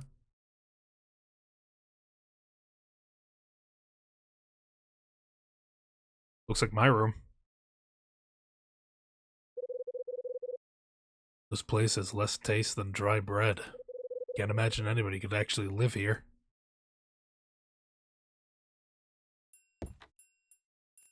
Evil music.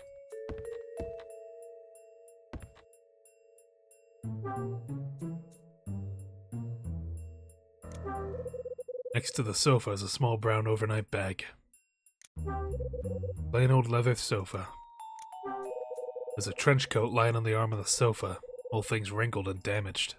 There's a black case on the table. Case is locked and there's no getting in. Huh. Can't see a keyhole on the thing. Instead there seems to be a kind of round indentation. Now, how the hell do I get this thing open? Do I still have the ring on me? Can I use the ring to open that up? I'm predicting. My mind's huge. Ah, dang it. There's a lowball glass on the coffee table. A few melting ice cubes in it and some water at the bottom as a result.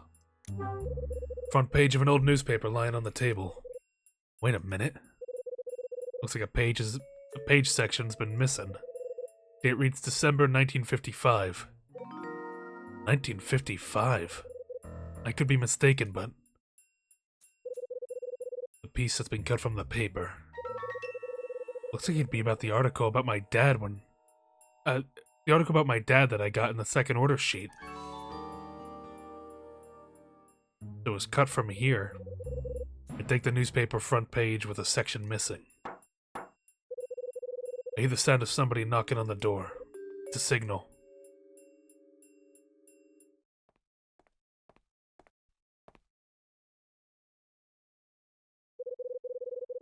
I hear somebody's voice from outside the room. No, I think you're just hearing things. Please wait. Uh-oh. Huh? Miss Patrice! I wanted to see what would happen. Would you mind telling me exactly what you're doing in here? Sure, you see I was... It looks very much like you're struggling to cobble together a lie, Mr. Hyde. No, it's not like that. I never thought you'd bring yourself down to this level. This level? I want you out of these apartments immediately. What? And if you're not gone by tomorrow, I shall be calling the police. Goodbye, Mr. Hyde. Oh, cowabummer. Mags leaves the room looking infuriated.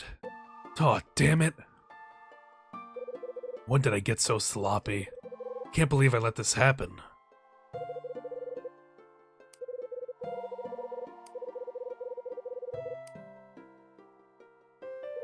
Damn. It's all my fault. Aw. I've got nobody but to blame but myself.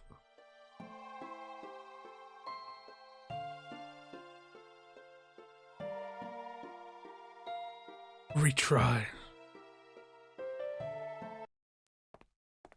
Wait.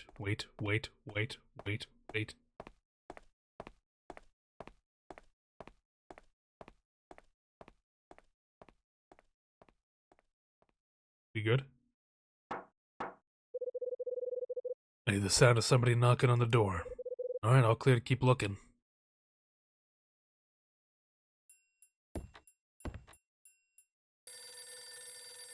Huh? Damn's a bad time for the phone to ring. Threatening voice sounds out from the phone.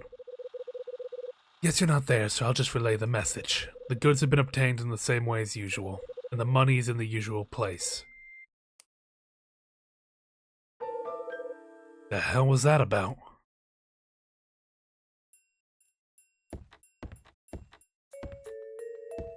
Have a look in the closet. Wonder what's in this side. Door's slightly open. I bet there's something interesting in here. Best not to get my hopes up, though. A smart gray jacket. Not really my style, but I'll take a look in the pockets anyway. What's this? Something inside. Looks like some sort of magnetic key. There we go. I take the magnetic key. Maybe if I use this key... Yummy, yummy, yummy. I'm getting in your briefcase. I said I'm getting in your briefcase.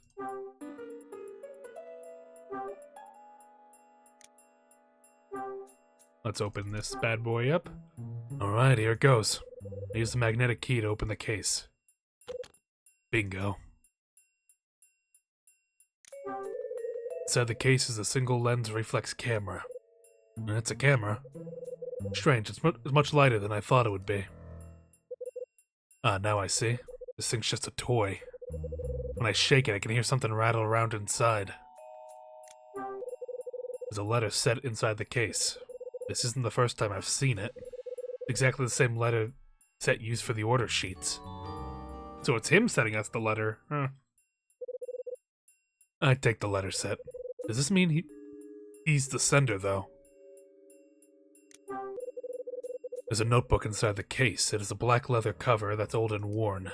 Something written in it. You'll find information on the item on the right of the third floor display case. The guards change at 10 p.m. and the alarm bell on the door is an old type. The hell is this about? We'll communicate using the usual means. Check the mirror. Check the mirror? What's he gonna see there? His reflection? Interesting.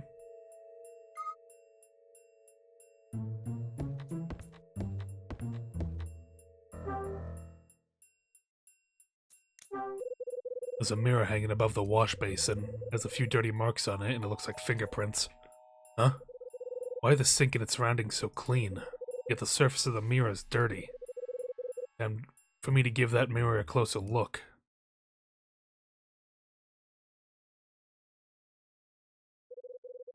Mirror's covered in dirt. Can't see a thing in it. Yeah, will Steam reveal a message? There it is. I knew it. There.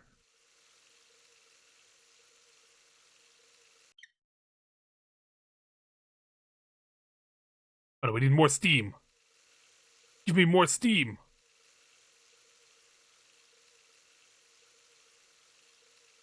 $7:30, $6:55, 7:30, 6:55.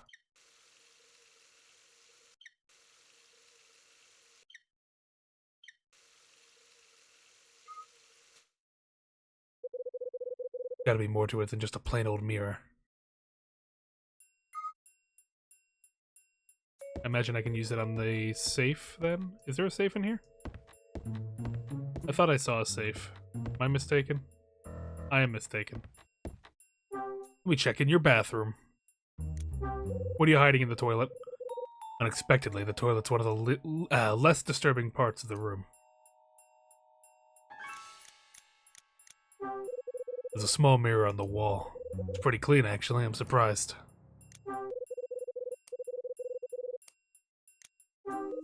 Glad there's a healthy supply of toilet paper, at least. May well be the dustiest bathtub I've ever seen. Looks like I've never seen much use, which I'd rather not think about in too much detail. What do I use this on? The duvet cover is a nice, calming shade of dull gray. Can't judge Will for not making his bed properly. Tend not to either. The plain white pillow on the bed. Things looking kinda threadbare. Good sturdy bed. No denying Cape West has decent beds.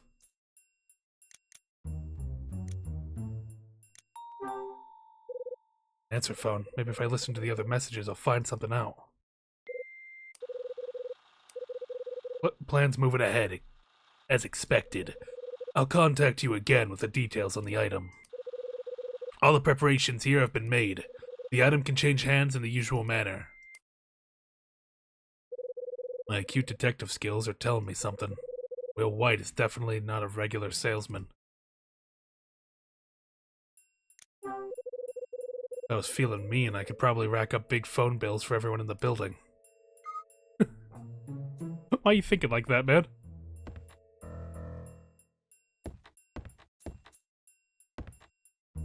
Look around here. Cupboards under the sink, check. No evidence of any prior use, check. Another set of cupboards with nothing exciting in them. Not much to say about these cupboards. I'll choose not to waste my time looking through these drawers.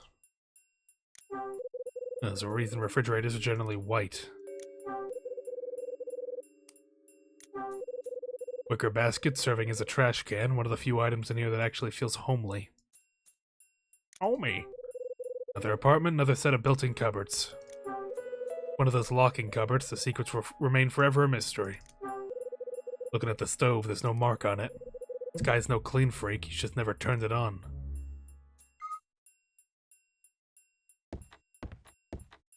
What about in the boxes over here? One of the boxes stacked up in the corner. Looks like it's been opened and then sealed again with more tape. Boxes are all sealed shut with copious amounts of packing tape. There's a label on this box, but nothing written on it. Something's been written on the side of the box, but it's too smudged to read. The corner is full of cardboard boxes. This must be the stuff he's taking with him when he moves. There sure are a lot of boxes piled up here. Can't get to this one because there's another box on top of it. So what am I using the... Did I not solve the puzzle correctly? Do I need to...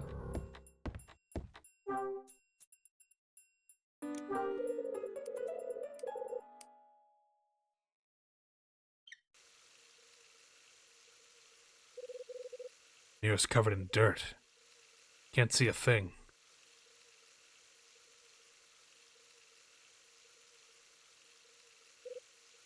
There.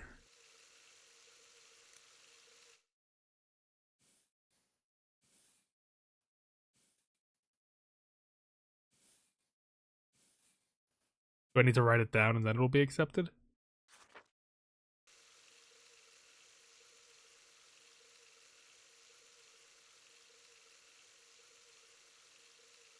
What do I do with this information?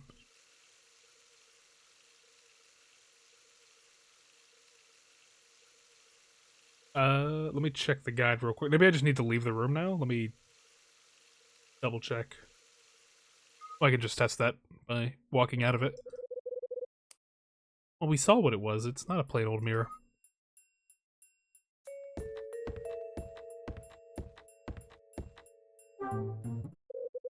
Gotta be something here. I'd better search harder. Alright, let me look it up real quick. Let me see.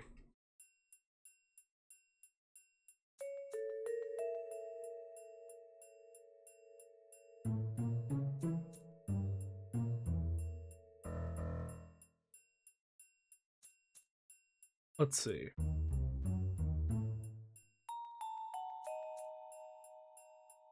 Went too.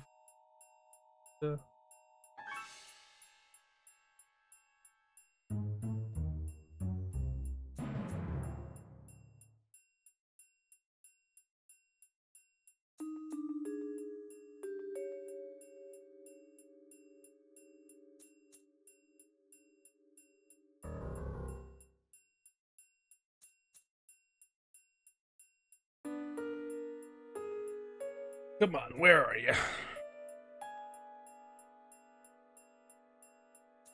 that one's cut out, yeah. Blah, blah, blah.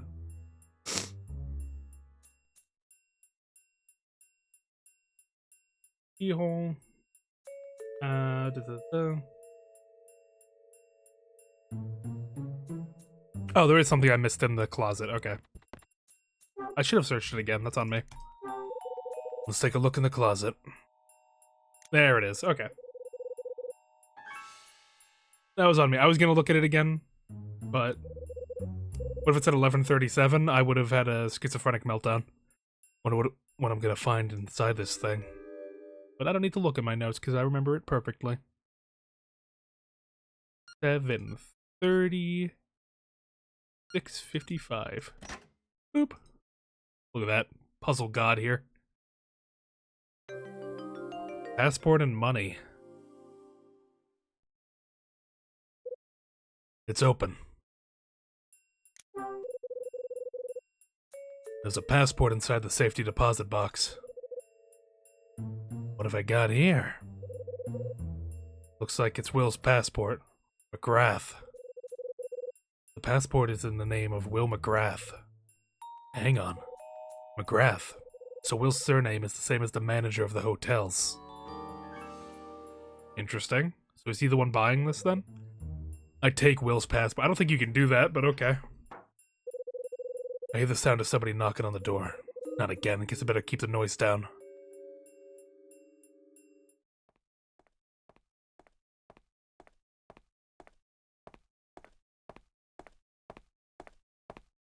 Everyone quiet.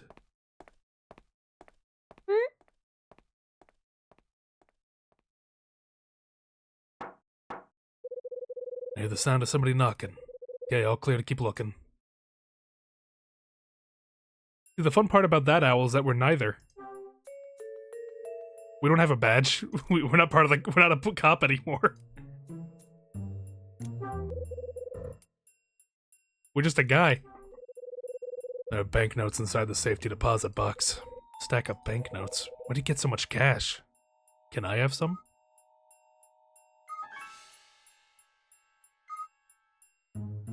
Okay, is that everything now? There's gotta be something here. I better search harder. There's more? What else is there? Do I have to look at the passport, like physically? Passport's in the name of Will McGrath. What more do you want from me?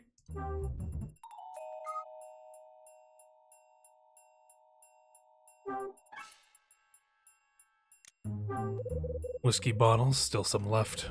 I've seen this brand of whiskey in the cafe, too. Pair of black leather gloves. Huh. In my professional opinion as a former detective, I'd say these look sleek but sturdy. Well, what else do I gotta find in here?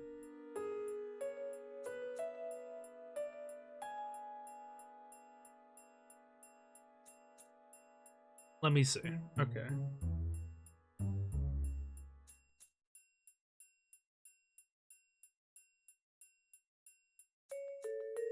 Da-da-da.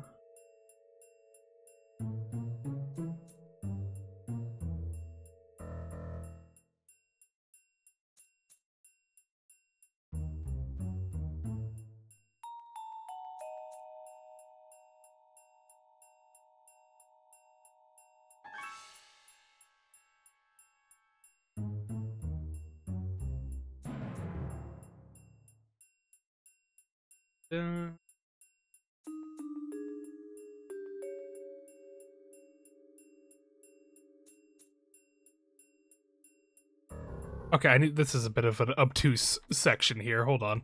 I apparently need to re-examine the camera again now for some reason. I don't know why, but seems there's something inside the camera. So sorry about the confusion, but you can understand why. What the? Am I supposed to put in the date here?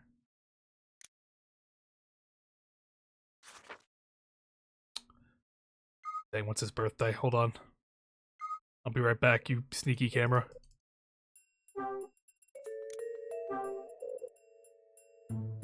Uh, 28th of November, 42. Okay. You write that down just in case. 8th. So. 42. Was that right? Was it 42? I feel like I'm going schizophrenic now. It was 42. Alright. Let's have a look in here. Let's see. 28th, 28, 11, 42. Well, not like I needed the... Oh, there we go. Okay.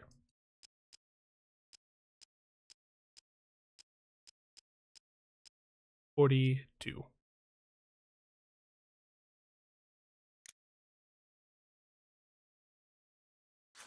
That appears to be the correct answer.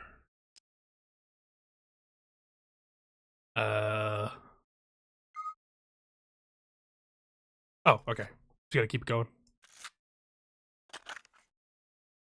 Here we go. What's all this now? Are we like, did we break into the Riddler's room? What is this? That did it. What's this? It's pretty tattered, but it looks like it was a postcard. Also, I can make out a signature on the edge. Michael McGrath. Wasn't he... I take the torn postcard. Why on earth would anyone want to stuff half a postcard from the hotel manager into this toy camera? Suddenly get the hint of a presence other than my own, but it's already too late.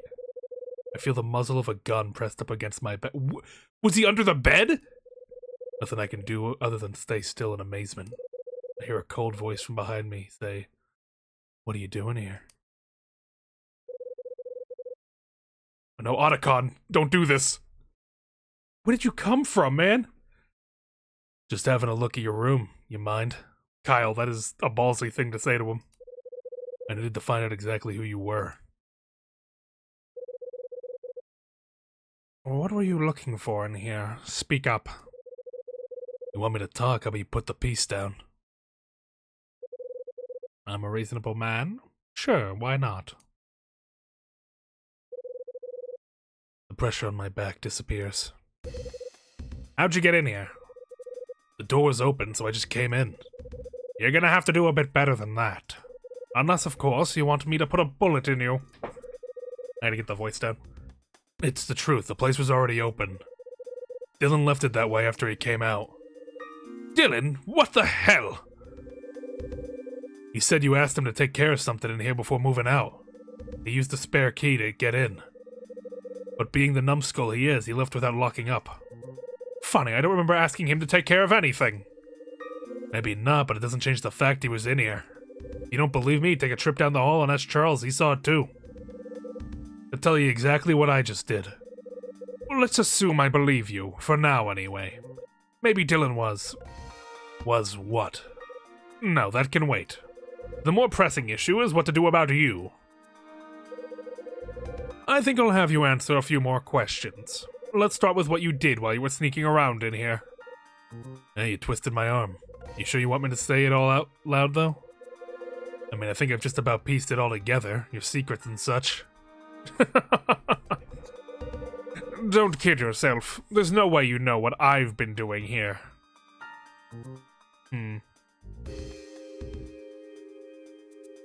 Do I talk or do I let him keep talking?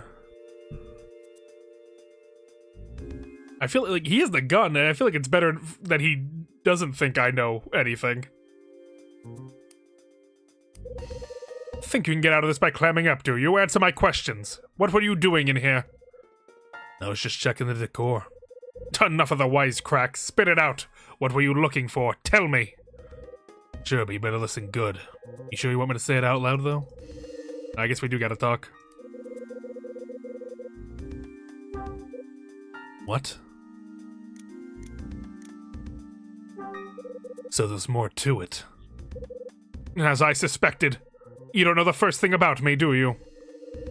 That's right, you keep telling yourself that. If you know so much, why not share some of it with me? Sure, but you better listen good. You sure you want... Oh, okay, never mind.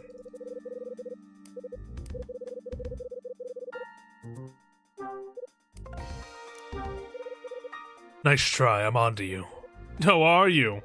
Well, then let's see how much you think you know, shall we? For starters, I know what your real job is. You've been earning a pretty penny by all accounts. And what is it that you think I've been doing to earn all this money? I know plenty more than that. I know all about the lies and the deceit, too. No? And just what do you think I've been lying about? Simple.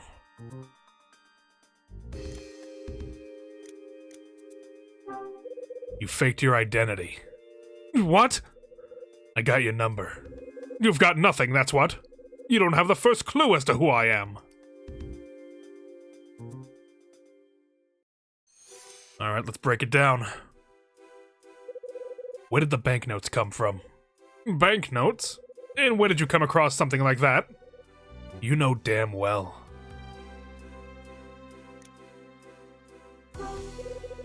I looked in the safety deposit box. You did what? You opened the safety deposit box in my closet. Yeah, what's the matter? Surprised I got into it? There's no way you could have gotten that thing open. The only person who could possibly open it is me or the intended recipient.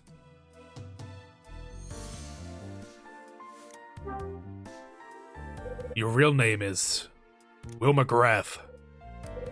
Ridiculous. You already know my name. Come on, do you take me for an idiot? Your name's Will McGrath.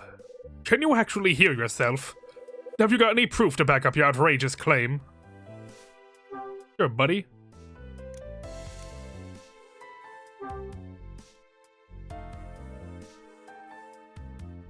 Take a look at this. That's my... Right, it's your passport.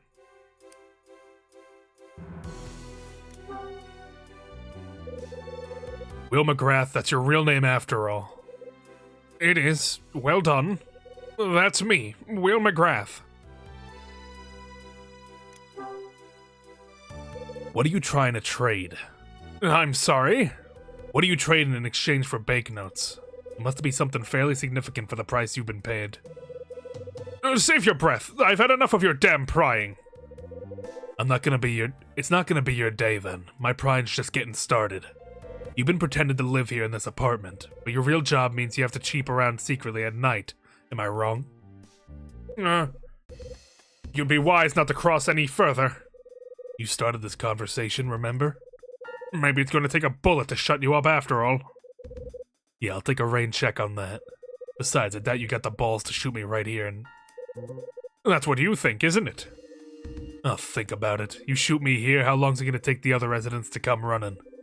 I'm sure you aren't looking for any more publicity. Brave words for someone in your position. So anyway, now that I've been blown your cover, Mr. McGrath, what are you gonna do about it? Luckily for you, I'm not gonna rat you out to the police. If you must know, I only snuck in here to find out something I've been investigating. In hopes of unveiling the truth. And I think you can shed some light on it. I see. Well, Mr. Hyde, what would you care to share with me? What exactly are you looking for? What do you mean by the truth?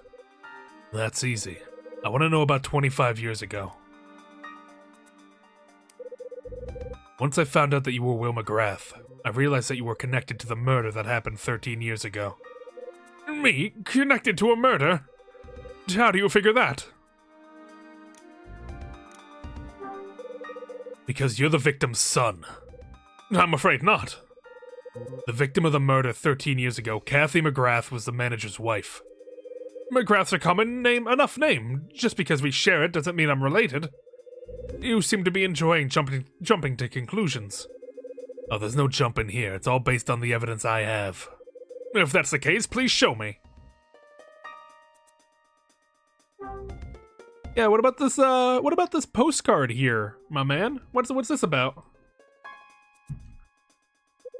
Take a look at this. It's... I opened up the toy camera inside your case. Postcard I found inside bore the name Michael McGrath. Same name as the husband of the victim, Kathy, 13 years ago. He was the manager of the hotel at the time. Why have you been hiding it? Now that you've shown me this, I suppose there's no sense denying it. You're right, Mr. Hyde. I'm her son. Kathy McGrath, the victim of murder 13 years ago, was my mother. It all makes sense now. Damn, I never guessed you were related to the victim. No use keeping quiet now, you may as well talk. What do you want me to say? Tell me everything. I want to hear exactly what you hope to gain from all this. I will absolutely no idea what you're saying. I live here under a false name, I'll grant you that. So I'm a guy who does a job I'd rather the other tenants didn't know about. The same guy whose mother was murdered in the past. How's that for the truth? So now you know everything. What do you have to say? Wow, that almost half convinced me. Think I was born yesterday? There's no way in hell you told me everything. No? Last chance, spill it. What have you been doing in the building? What were you trying to gain by using me? Time for you to cut the bull and tell the truth. Why are you living here in the building? What are you up to? Nothing, I'm just a tenant. I'm living here just like you are. You expect me to believe that?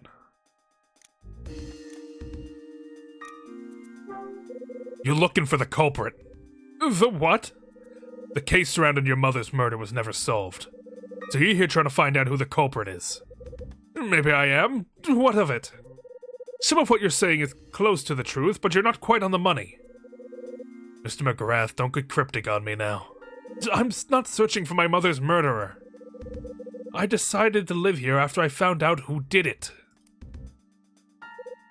Mr. Hyde, you and I have shared some very similar experiences. Both of us have had a parent murdered. Your father was killed 25 years ago, and my mother 13 years ago. Both cases remain unsolved. What are you getting at? However, though our paths are distinctly similar, we have adopted different approaches. You were once a detective, yet you chose not to look into your father's case. You're even living in a place that may still be able to shed light on things, but do nothing. You're not even trying to find the truth. And that's the reason I'm so angered by you. And the reason I chose to point you in the right direction.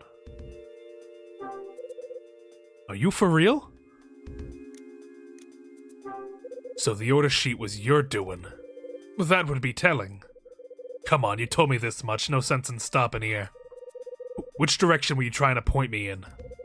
Oh, that's simple. What did you mean with what you just said now? You said we had distinctively different approaches to our respective paths. Tell me what you mean by it. It's all about something that I possess but you don't. A burning desire to get even with the person who is responsible. I will not rest until the person responsible for my mother's death has been made to pay. And since the justice system has failed me, failed in its attempt, I must get revenge. Wait, do you think Patrice did this?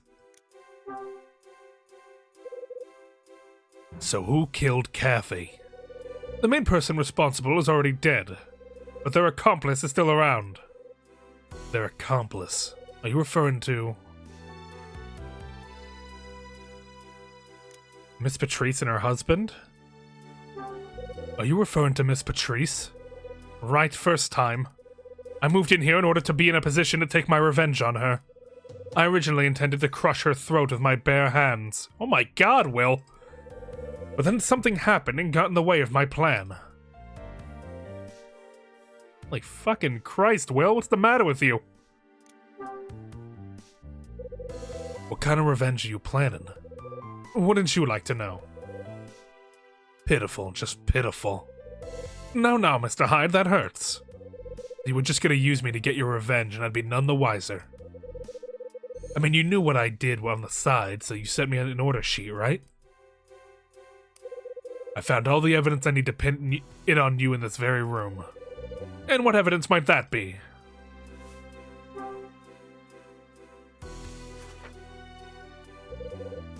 What's that in your hands? What are you doing?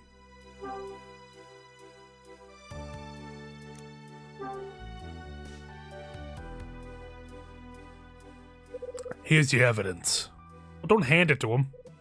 It was you, wasn't it? You sent me the order sheet. Congratulations, Mr. Hyde. What kind of revenge are you planning? I want her to own up to her crimes and show me how repentant she is. Then do it yourself. Don't involve me in your dirty work.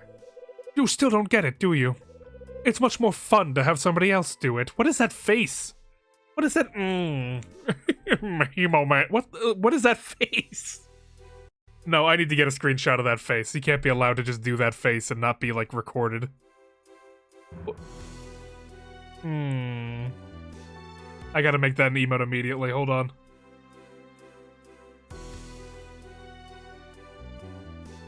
What is that? That is a goofy-ass face. A hamburger. Hold on, give me 1 sec. I gotta make that an emote real quick. I can't allow that to be, like, forgotten. Emojis. Evil burger. You're right, this is evil burger.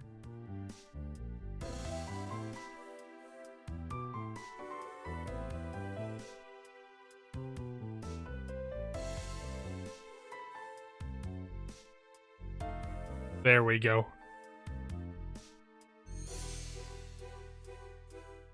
Someone, did you make it an emote before I could make it an emote? Are there 2 or evil burger emotes in my server right now? No, okay. You're just very fast. Evil burger. I'm a big fan of evil burger. You're sick, man.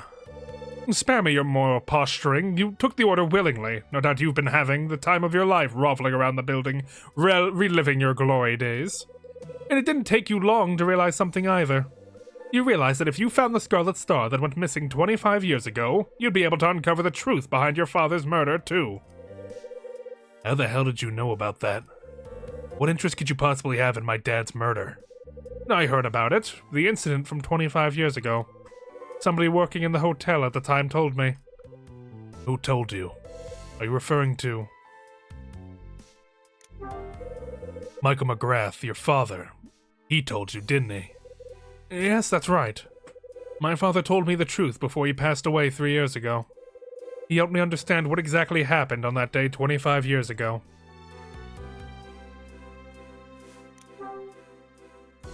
What got in the way of your plan? I learned that my mother's murder was triggered by the incident 25 years ago. I learned that that was due to the involvement of an organized criminal syndicate. A criminal syndicate? Yes, and not just any. One that you're very familiar with. None other than Niall.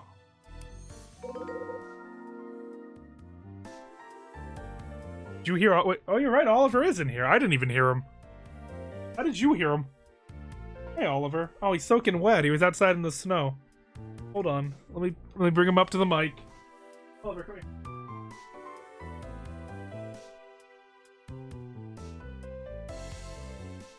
Here we go. He's up to the mic right now. He's purring. He's happy. He's satisfied right now.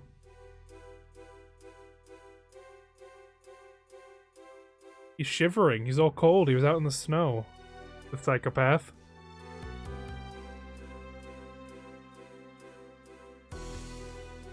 You heard him yelling? I didn't hear him at all. Hold on. Okay, let me let him out real quick.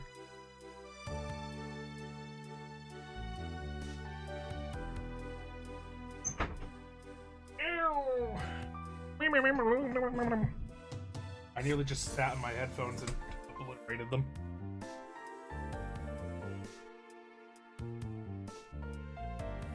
What did you just say? Nile were involved. They were indeed. How the hell did they come into what went on here? That's something I can't help you with, I'm afraid. All I know is that their involvement in the incident complicated matters. What happened 25 years ago? A safe was broken into on the premises of Hotel Cape West. The item stolen was known as the Scarlet Star. The person who stole it was your father. What?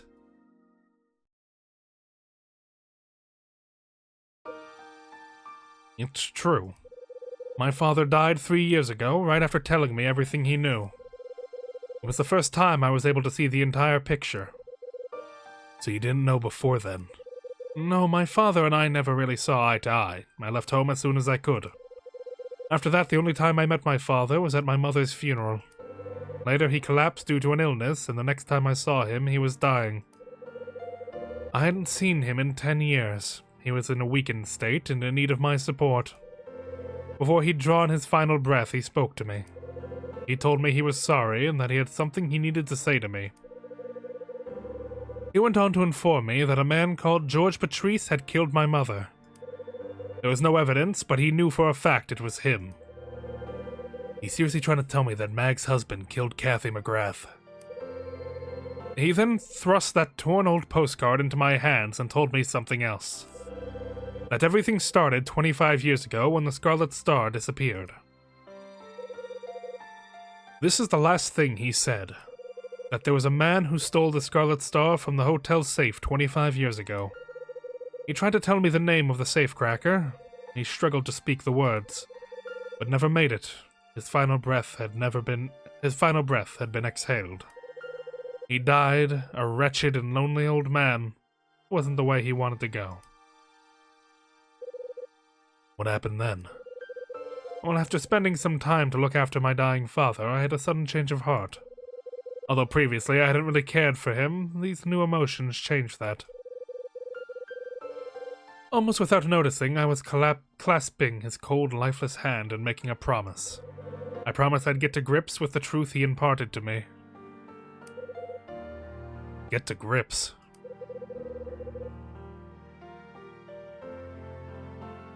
Yes, I'd find out everything and bring it to light. Make sure that all the circumstances surrounding my mother's death are known.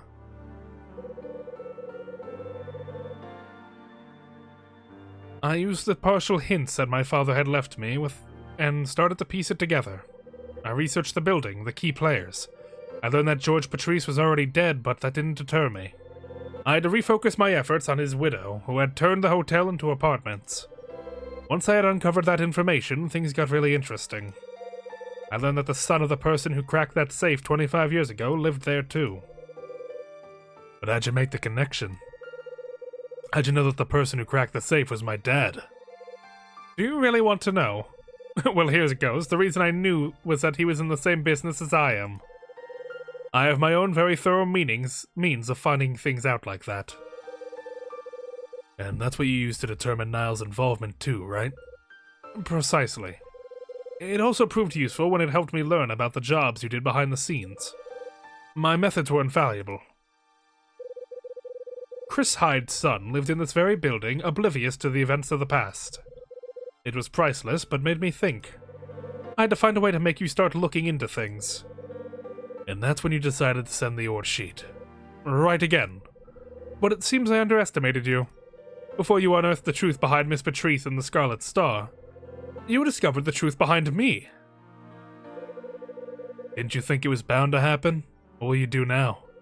It may sound a little boring, but nothing. You found me out so easily, after all. If I attempt to delve any further, I fully expect Niall to come knocking on my door. Niall? Yes, they've clearly left their mark on the building. If I even so much as try to uncover the facts behind their operation, I'm a dead man. Please don't misunderstand, Mr. Hyde. I'd like nothing more than to make them pay. But I realize the consequences, and I think it's time for me to release my grip. And you can live with that, can you? Well, certainly. As long as I'm alive, there's always a chance I can know the truth some other day. That's the promise I made to my father. But for the time being, I value my life above all else. I see. The real question is, what are you going to do now?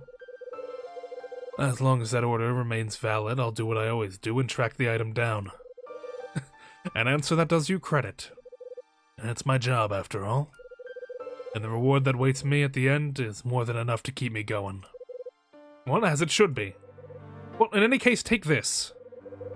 Strange time to be given gifts, wouldn't you say? I take the torn postcard. One more thing I forgot to mention. When my father thrust this into my hands, he told me that this was a vital clue to discovering the Scarlet Star. And that Mr. Hyde is all I can tell you. Will leaves the room.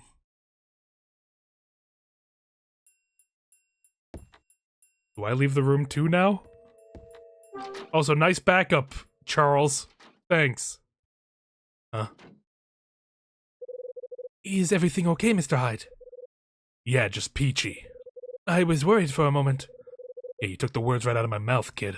Did you manage to get away okay? Yes, just about. He came back while I was keeping watch. I didn't want him to see me, so I quickly made my way back to the room. I am sorry. Don't worry. It was quick thinking. Besides, it's not like I could have hidden in his room. I guess you are right. Found out something useful, though. You know the murder victim from 13 years ago? Turns out Will's her son. He is? He's not planning on coming back here anytime soon, either. Probably best if you just forget all about him. He's not the kind of guy you should be associating with in any case. I see. Thank you for the advice. I'll steer well clear of him. So I finally discovered who sent me that order sheet. It was Will White. Never guessed he would have been behind it. All I can think about is finding the truth about what happened here 25 years ago. I think I know what I need to do. I think it's time I gathered my thoughts about all that's happened.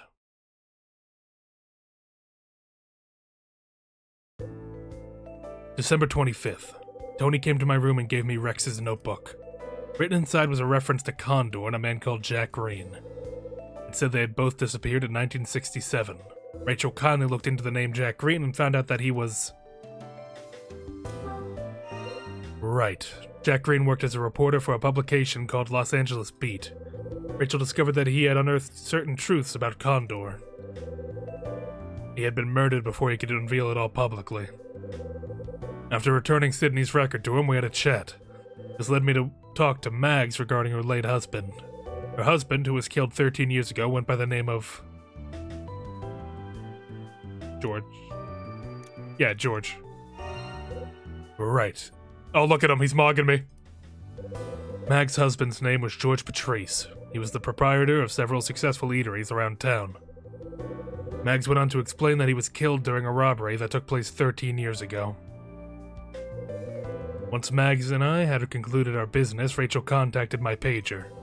I got her on the phone, then looked into the photos from the album on the 4th floor. I made the startling discovery of a certain person in one of the photos.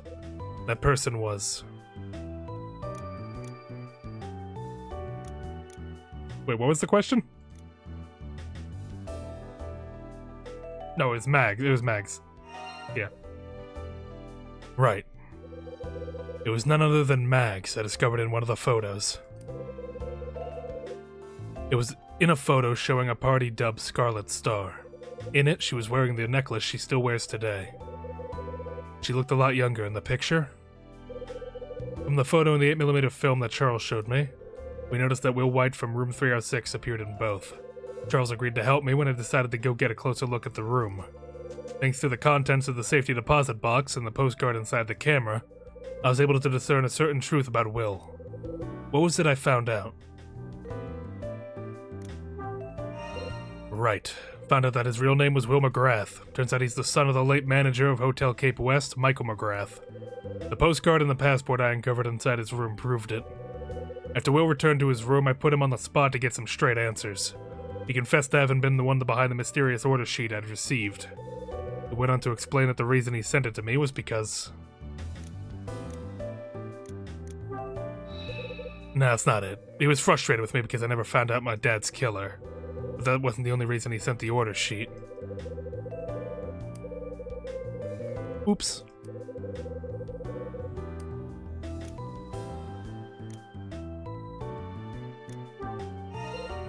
Right. The reason he sent me the order sheet is because he didn't want his mother's murder to remain unpunished. He also shared a new startling revelation about me, with me about 25 years ago.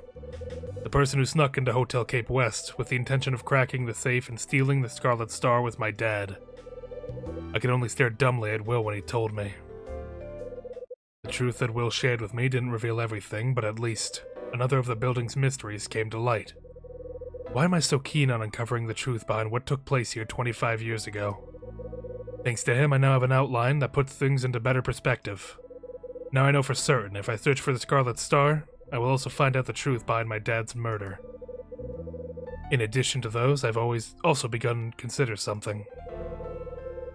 That there's more to this mystery than meets the eye. I have to uncover it all.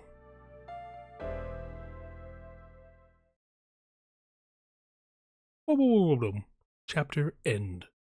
The last window.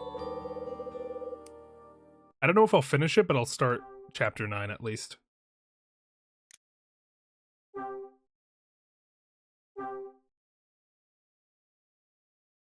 Zoom, zoom. Zoom, zoom. There we go.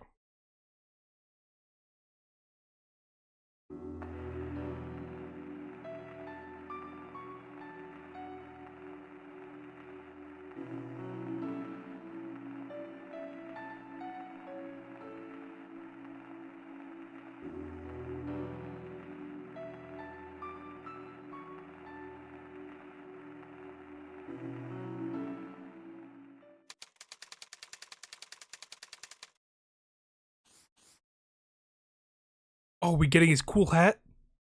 I want the hat. Today's the last Friday of the year. Didn't sleep very well at all last night. I get up early in the morning. I head straight to the bathroom and take a refreshing cold shower. It goes a little way towards clearing my head. After the shock of what that guy told me last night, I managed to calm down a bit.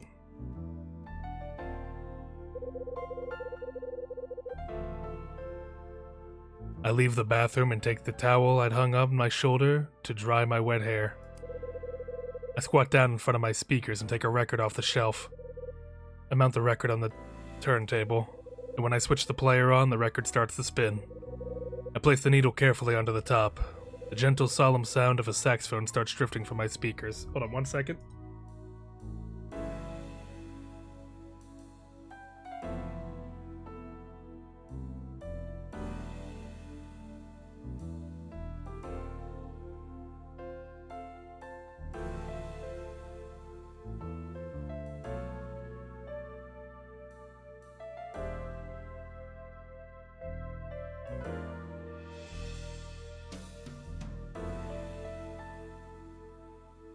The gentle, solemn sounds of a saxophone starts drifting from the speakers.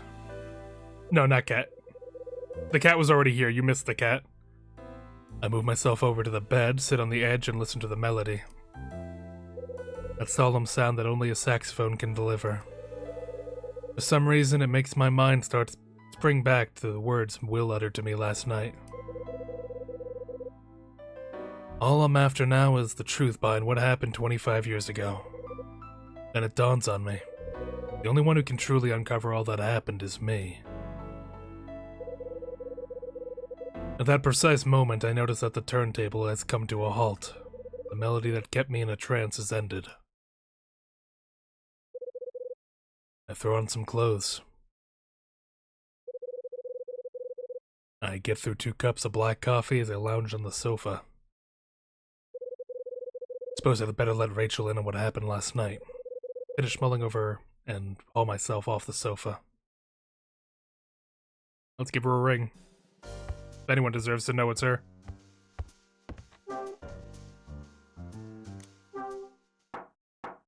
What? This was Rachel time. Mr. Hyde, can we talk? Oh no, Mr. Hyde, can we talk? That sounds like Dylan. The hell does he want with me now? Dylan, go away, you creep. What? What do you want, Dylan? You're a freak. I don't like you. Hey, Dylan. Good morning. What do you want? Well, I've been so anxious to hear The next installment from last night. The next installment? Start making sense or I'll get out of here. You know, after you met me in front of room 306, what happened next? You met up with Mr. White, didn't you? Yeah, that's right. Well, so you gonna tell me what you were so keen to talk to him about? Dylan, mind your fucking business. Stop asking me what I'm doing in here. It's not your business, buddy. No, it's got nothing to do with you. But I really want to know. Come on, you can tell me. Listen, Dylan, why the hell are you so keen to know anyway? Well, that's simple. So I'm curious. Yeah, curious. Yeah, right. Huh? Spit it out, Dylan.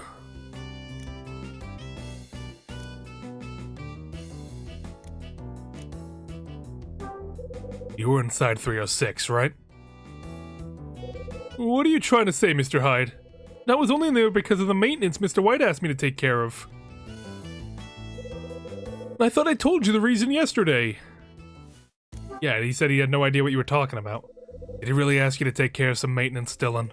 Well, sure he did. Because he told me a different story and it didn't include any maintenance. I'm telling you, he asked me. Why would Mr. White say something different to you? You gotta believe me, I was only in there because of the maintenance. You're such a liar, Dylan. You're a freak. I don't like you. Huh? Who? Hi, Miss Patrice, what's up? Here you are, Dylan. I've been looking for you. Miss Patrice? What can I do for you? Actually, it's about Mr. White in room 306. He has a favor to ask you. Oh, so Miss Patrice asked him on Mr. White's behalf, did he? Interesting. He really didn't, so Dylan actually might not be lying this time. Miss Patrice. Oh, hello there, Mr. Hyde. Are you having a good morning? I was, but what does Mr. White want? What does Mr. White want? He called me only a moment ago and asked, he's not coming back to the building, you see. So he asked if Dylan could remove his remaining things. Miss Patrice? Does that mean he's officially vacated his room? Yes, it would seem so. He was due to move out next week, but he told me something urgent had suddenly arisen. That's what he called me to say. But he seemed quite keen to get the message to you, Dylan. I'd like you to clear out the remainder of Mr. White's things and furniture. Also, please take care of any repairs and such that need doing. Well, no problem. I'd better get started. I'll catch you later. Dylan hastily makes his exit. I'm sure there'll be plenty more to be done as we draw closer to the end of the week. It's going to be far busier than usual around here, that's for sure. Have you finalized your moving arrangements yet, Mr. Hyde? Please feel free to let me know as soon as you have. Yeah, sure, I'll let you know once it's all been sorted. I appreciate that you're busy with numerous other things, but please be sure to let me know when what you're planning at your earliest convenience. I have to be sure everything has been accounted for before this place ceases to be. Yeah, don't sweat it, I'll let you know in good time. I got some unfinished business to take care of first, though. Oh, such as what? I gotta find something. Find something? Did you lose something during your stay here? Well, something got lost, alright, but it wasn't mine. But the fact remains, if it's not gonna be found, if it's gonna be found, I need to be the one who finds it.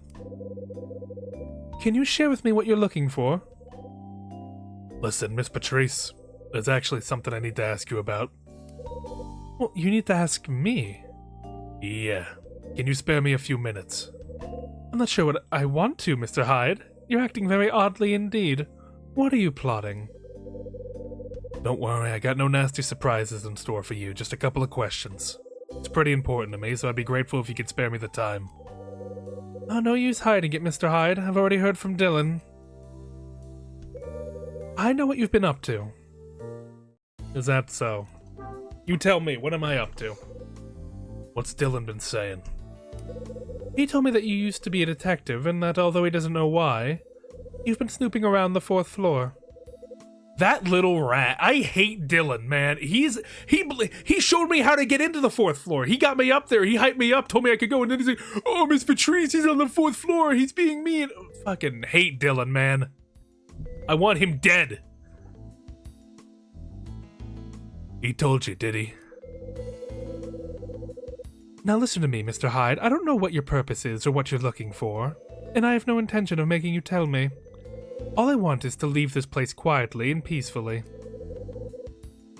That's why I'm going to ask you nicely. I've been honest with you up until now and have answered all of your questions. I think I've been more than helpful to you, but please refrain from asking me anything further. I have nothing more to say to you.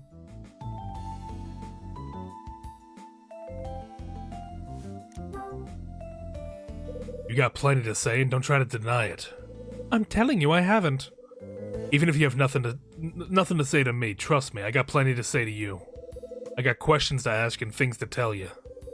Things to tell me? And what kind of things might they be? So you're listening now. I have a message from a member of Kathy McGrath's family. I beg your pardon? But I'm sure you're not interested. That's right, I'm not. Okay, Mr. Hyde, I give in. I can spare some time to talk with you.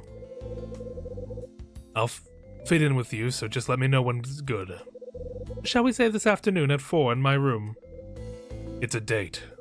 Alright, I'll expect you then. Don't give her time to plot. Don't give her time to scheme. 4 p.m. in Mag's room, huh? Better make a note of that. Wouldn't want to be late. Huh? It's a phone. It's coming from my room. Oh, is that Rachel?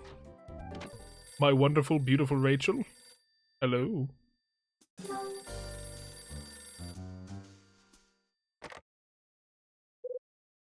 Hello? Hey, Rachel. Morning, sweetie.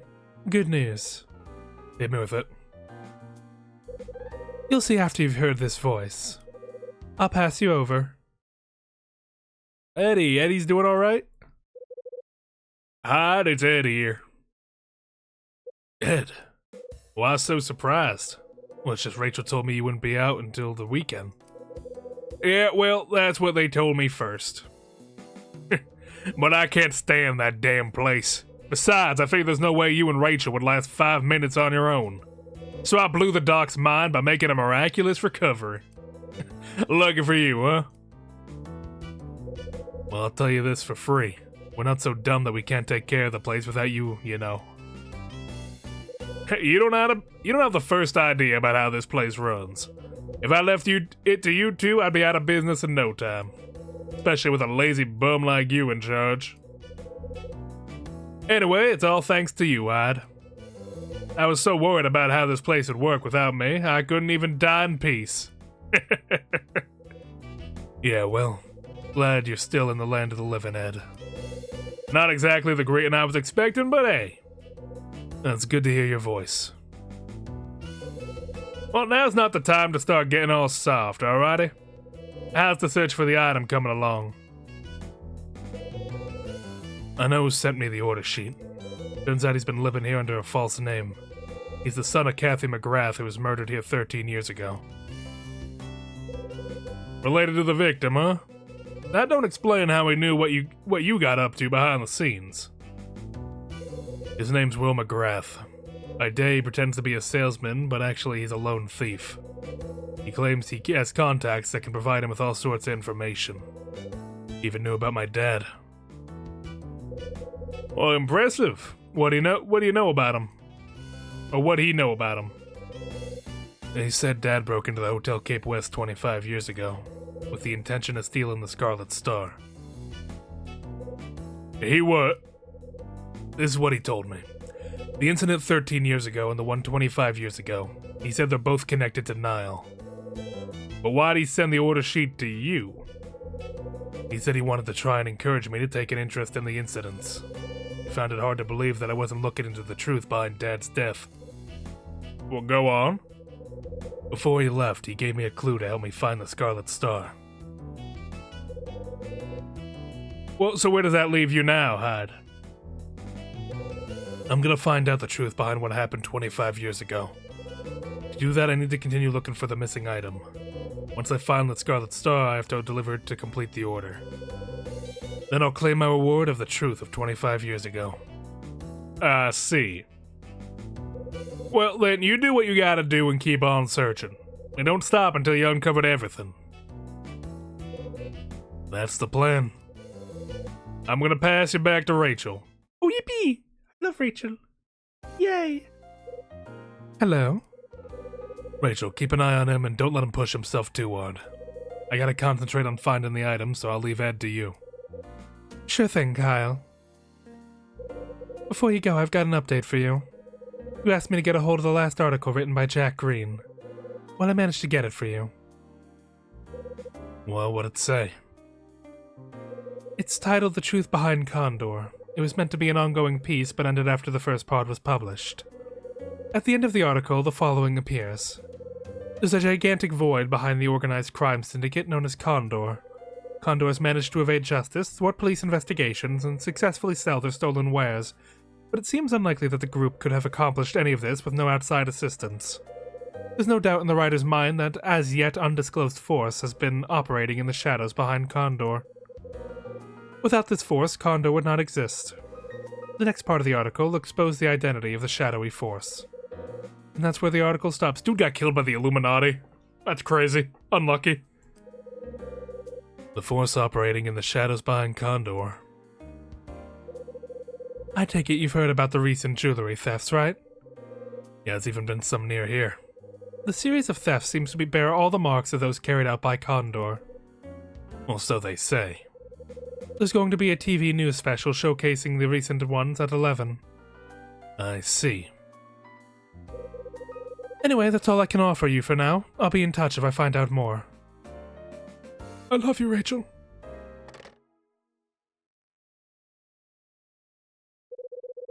A new show about the thefts resembling those of Condor. Sounds like the kind of thing I should watch. Well, I mean, it's 11 o'clock. Let's put it on.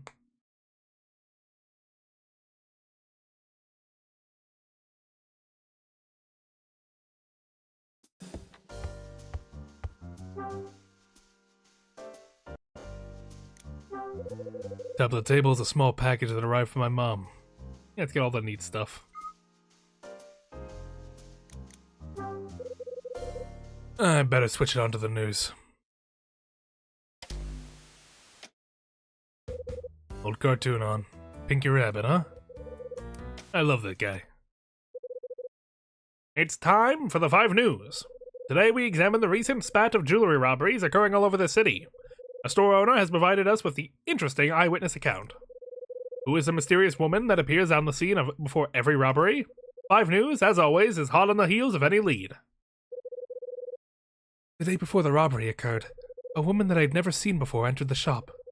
I assumed she was just a customer, but she didn't seem to be interested in any items, and just wandered around the shop looking. I couldn't see her face due to the black hat and sunglasses she wore. Oh, black hat and sunglasses. There's one other distinguishing feature. She wore a ring. Yes, a diamond ring. It was very noticeable. The diamond was flanked on both sides by rubies. Diamond ring. It was unmistakable, but we thought she was one of the richer customers, so we paid it no heed. Here we have an artist rendering of the mystery woman. The most obvious features are the wide-brimmed black hat and large sunglasses. She's also wearing a distinctive diamond ring. That woman. There were reports of this same woman appearing at the other robbed stores. Could this woman be the key to solving the cases? The LAPD are making her arrest their top priority.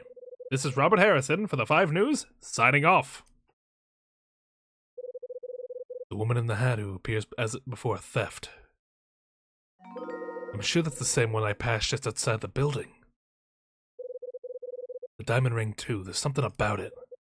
Surely she couldn't be. Is Marie the thief? Because we got we have a very I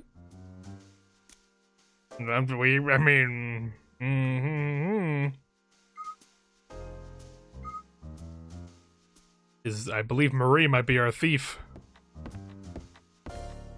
Let me go have a little chat with Marie. Who's that? I hear the sound of a door closed from somewhere nearby. Huh?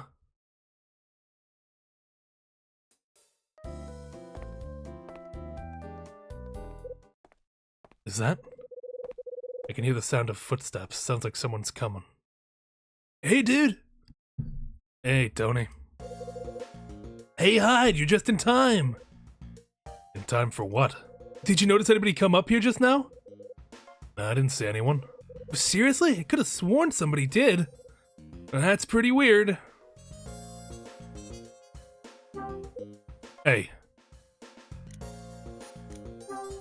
Did you see somebody? Well, yeah, I sure did. It was that woman. Which woman? There's a lot of women here.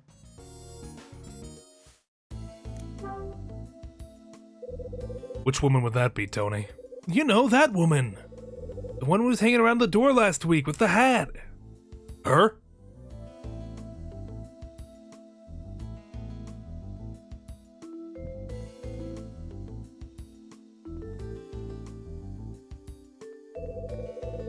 I mean, there's a non-0% chance that's also just Charles.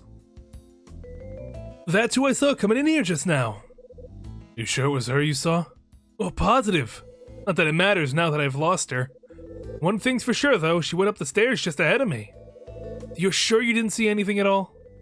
Yeah, not a thing. Well, then she just disappeared. Anyway, I don't have time to waste on this. I'd better split.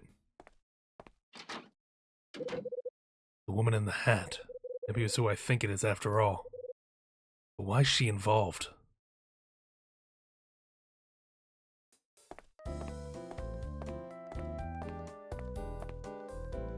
Talk to me, Marie.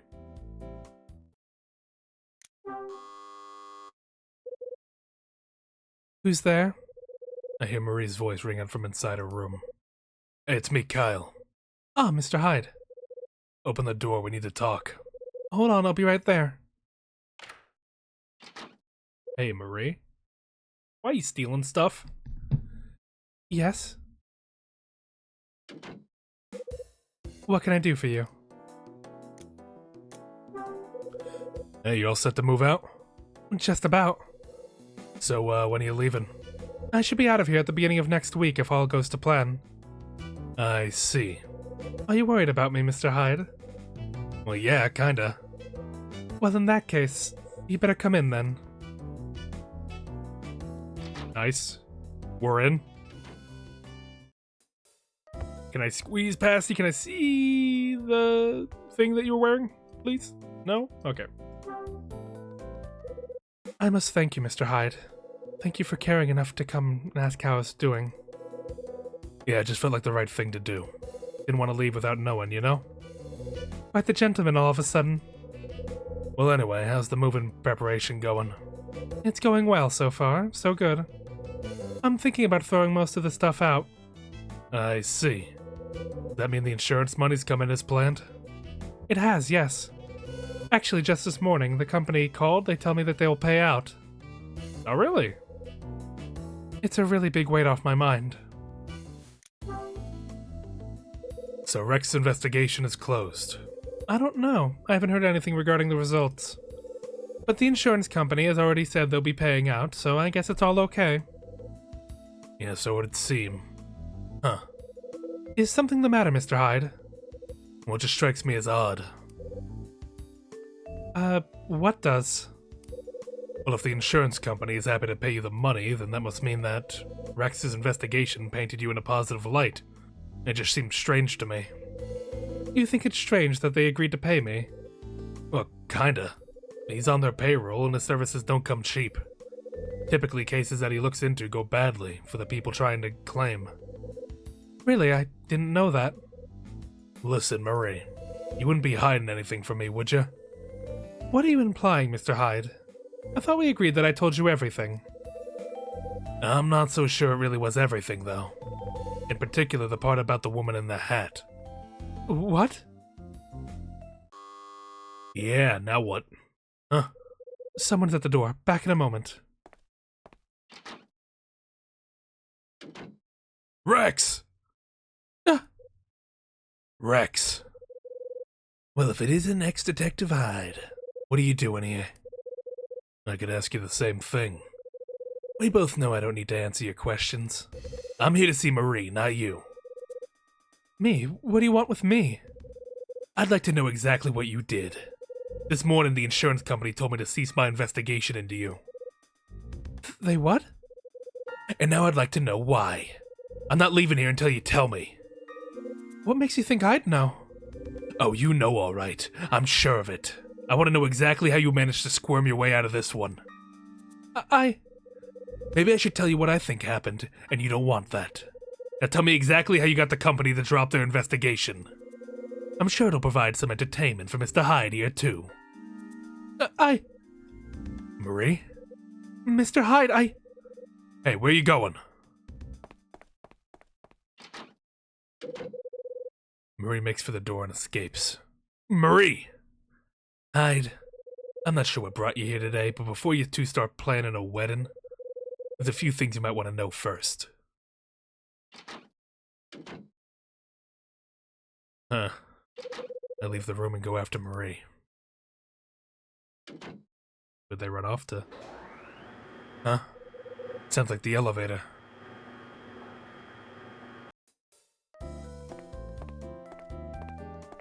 Where you running to, Marie? Looks like it stopped on the roof. Let's call this sucker back down.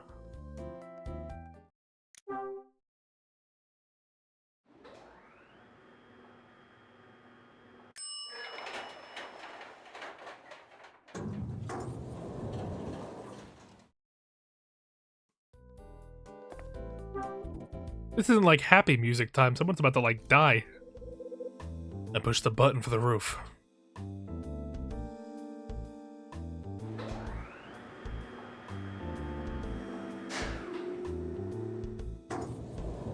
Everything all good up here? We all happy up here?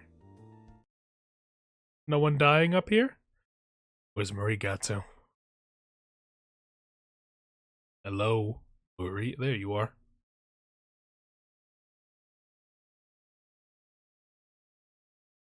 The women in this game love the roof. It's their favorite place to be. Hey, Marie. Why did you run out like that? I was scared of him. Scared of him? Why? Because What does he have on you? I don't know. Come on, Marie, tell me. I'm sorry, Mr. Hyde, I can't. I've been keeping something from you. Yeah, what's that? I just can't bring myself to tell you. I just can't. Please, Mr. Hyde, just leave me alone. Not gonna happen. Marie, you gotta tell me. Please, Mr. Hyde, just leave me alone. Marie! What am I gonna do to make her talk? Guess all I can do is try to find out by myself. I need to find some sort of evidence that'll make her tell me everything.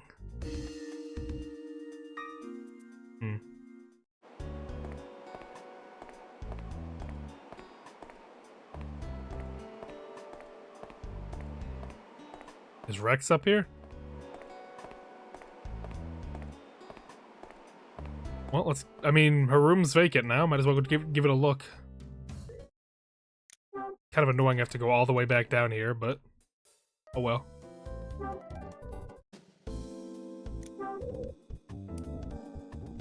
Zoom!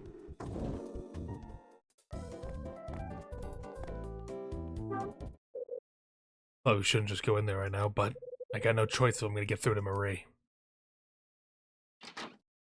I was gonna search the room when she initially left, but... let's see what you got here. That's a nice dress. Marie must have left this dress and sewing box here. There's some pink thread in the sewing box, huh? Not really my color. Sewing box is made of wood, with an elaborate floral pattern engraved on it. It's a white one-piece dress. Looks like it's only half finished. There's a sketch of the room on the table. Is there? Can we see that? That seems important. There's a box of cookies on the table. Marie's left a cold cup of coffee on the table. Why would she have a sketch of her own room in here?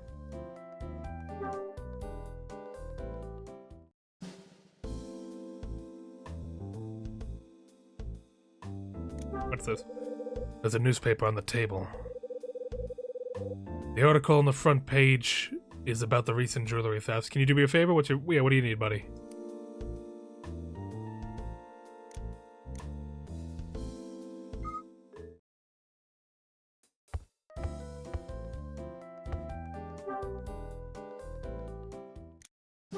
I think I'll have to poke around inside the closet.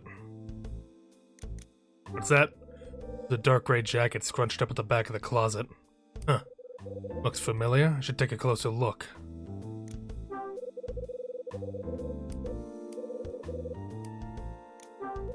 Several boxes of women's shoes are cluttering up the closet. Something at the back. These shoes look pricey. How many pairs of shoes does a dame need anyway? You stop being so cute? Nah. Tommy, thanks for stopping that bullying. That was really scary. You really defended me there. I've never felt more safe in my life. There's a dark gray jacket scrunched up at the back of the closet. It looks just like the one the mysterious woman was wearing. It's like one piece of proof. Now to look for more.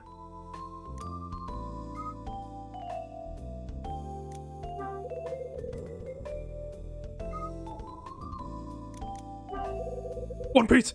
It looks like there's a box on the top of the closet. Too high for me to reach, though. Oh, do I have like a grabber?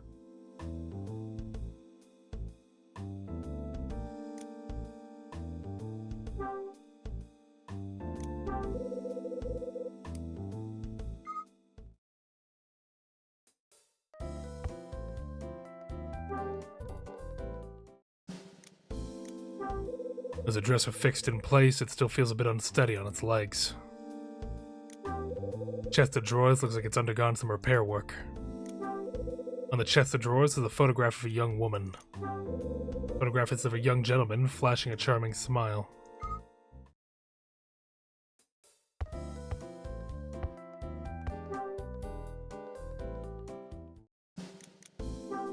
Two pillows that look strokably soft.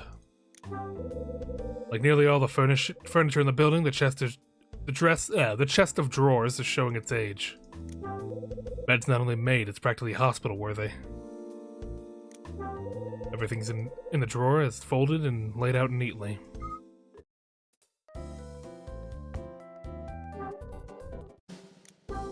There's a cloth-covered stool in front of the dresser. Okay, now to put this to good use. A yoink. I take the stool.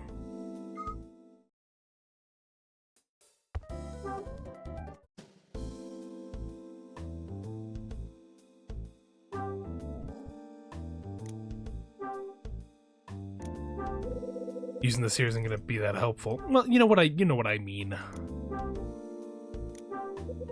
Right, I'll place the stool here.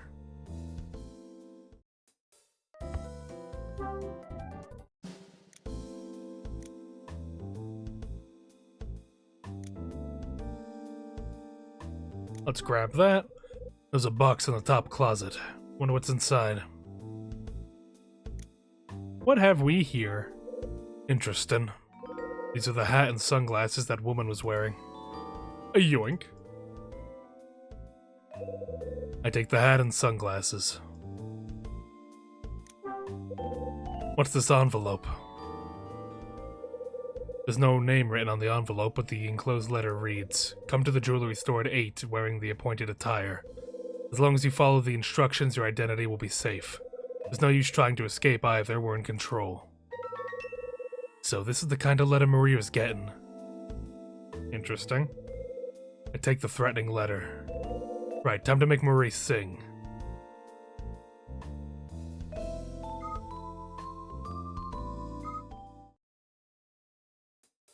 Let's go get the truth out of her. Zoom!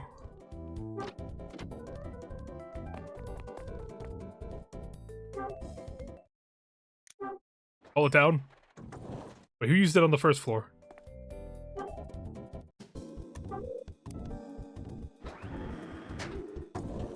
I'm coming, Marie.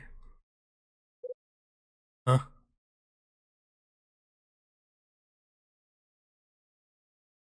Come on, Marie, where'd you go?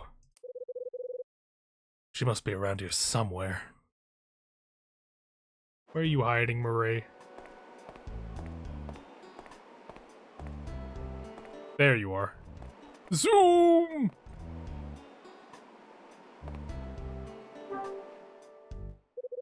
There you are. Look, Mr. Hyde, It's okay, Marie, I know. what do you know?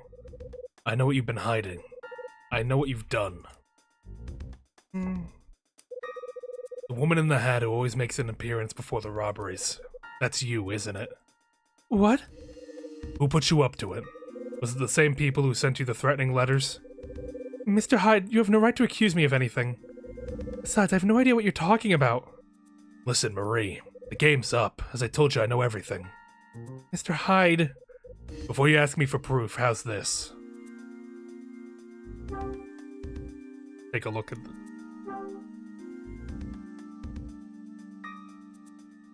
I found these inside your room. You what? They were hidden inside a box in the top of your closet. Care to explain what you're doing with them? There.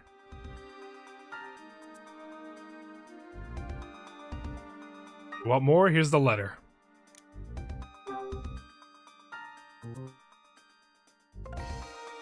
I found this letter inside your room. Oh no. The letter contains instructions for you to follow. How the hell did you get yourself into this mess? I...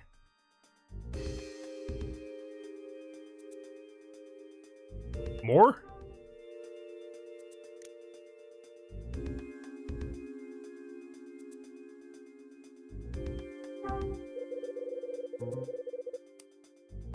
What else do I show you?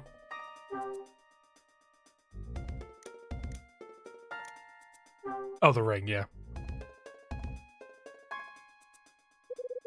This is your ring, right?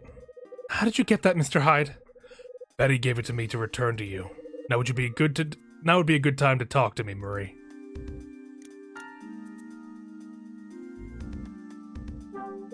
Why would you sell something so valuable?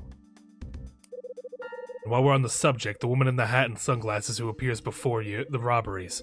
Why does she wear a ring just like yours? I don't know. Or maybe you'd just like to tell me about the condor engraving at the base. That's... There's no use trying to hide... hold on. There's no use trying to hide it anymore, Marie. Come clean and tell me. I can't, Mr. Hyde, not to you. Why not? Because there's no going back if I do. Not for me, anyway. You really don't want to hear what kind of person I truly am. Do you remember what you said to me, Marie? What I said to you? Yeah, you said that when your brother died 13 years ago, people doubted your side of the story and made it your life miserable. You went on to say that you believed I would understand what you meant. You remember what I told you then? I said that if anything happened, no matter what, you could talk to me about it. Yeah, I remember. How could I forget? And I truly wish I could tell you. But please, Mr. Hyde, please stop asking me to talk. Why won't you listen to me when I say I can't? I really can't tell you, of all people, you can't know. Come on, Marie. If I don't reveal your secret, then sooner or later somebody else will. Well, maybe. Marie, do you understand the gravity of the situation? You need to get out while you still can. I appreciate the people ordering you are intimidating you, but... Of course I understand. And that's why I can't tell you anything. Marie.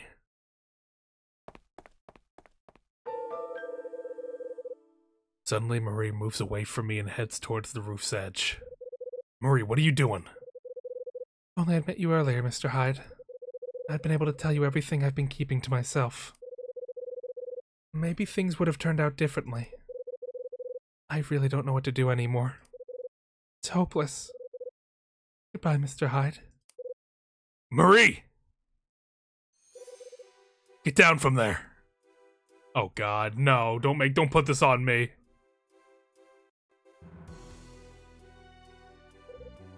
Keep back.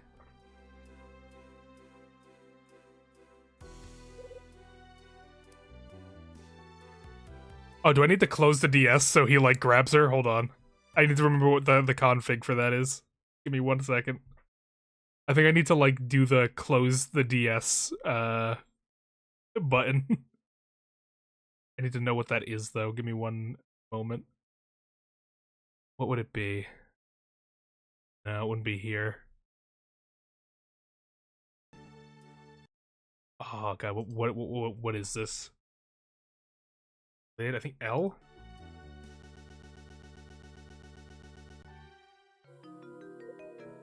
No.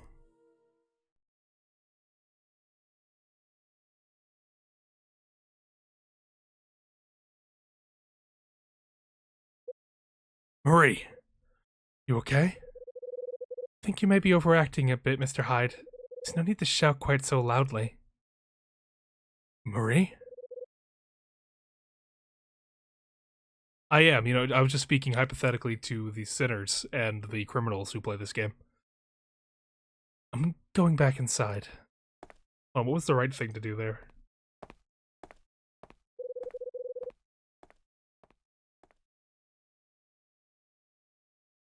Let's see.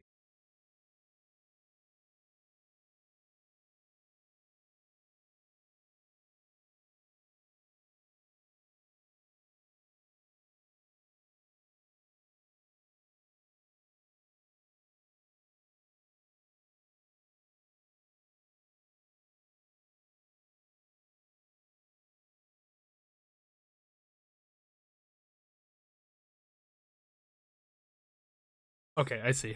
I'll let this play out then, because this is a game over. Got it. Sorry, that was awkward silence, but... What the hell? Nothing like creating a scene. Right, what now? Who the hell called the cops? Oh, this is bad. How's it come to this? I was hoping to put an end to all this fuss with Marie, but now look at the state of things.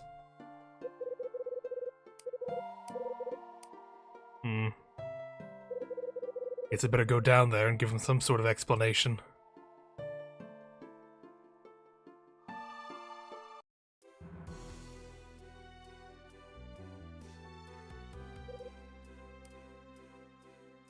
Okay, there it is. I need to... When she looks away, I need to close the DS.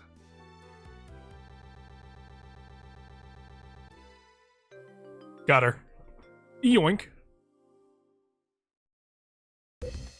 Marie! Mr. Hyde!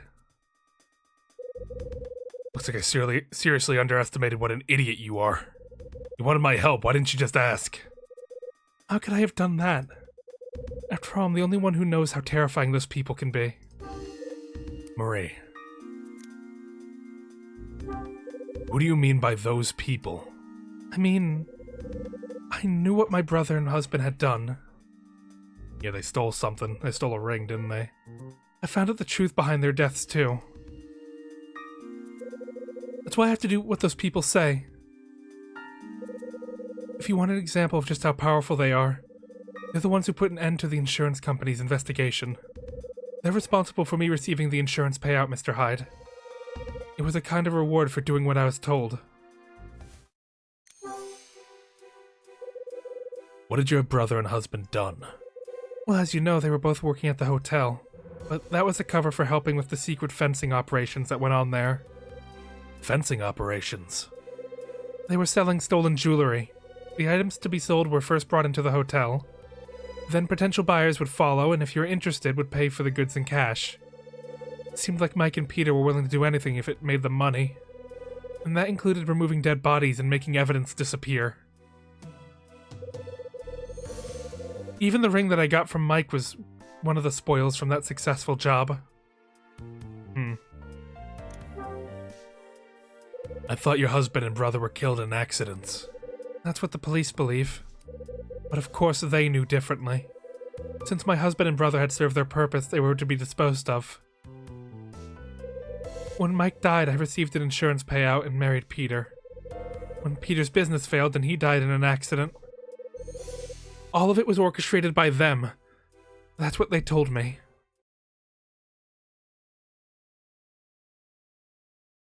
Huh.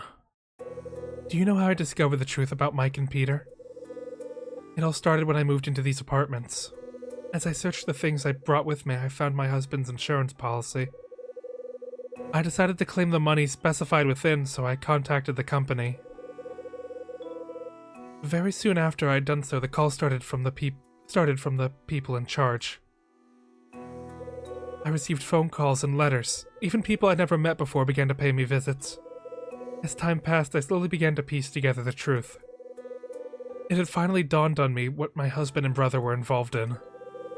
It wasn't long before they decided I could be of use to them as well. So up until then, you really had no idea what your husband and brother had been up to? I didn't have a clue. But I knew something was going on when Mike came home from work one day. He had this horrible wound and his clothes were bloody. I asked him time and time again to tell me what happened, but he refused to explain. He looked up at me with a sad face and told me that he had a secret to bear. One that I couldn't know. He said if I didn't promise to let it remain a secret, he'd have no choice but to leave. He never did tell me. He took that secret to the grave. When I married Peter, he made me make him the same promise. And just like Mike, he took it to the grave. Maybe not letting me know was their way of expressing their love for me. At least that's what I wanted to believe after I was told the truth. The truth is difficult to take in, isn't it, Mr. Hyde? They told me I had nowhere to run and nowhere to hide. It was my fate. That my life literally belonged to them. That's precisely the reason why I avoided making any friends here. I mean, at first I even started to believe that there was a reason that man Rex was here. Was to spy on me at their request. Marie, who could possibly have the reach to do all this? Who the hell are they? Niall. Did you say Niall? Yes. At least that's the name they used when they refer to themselves. I see.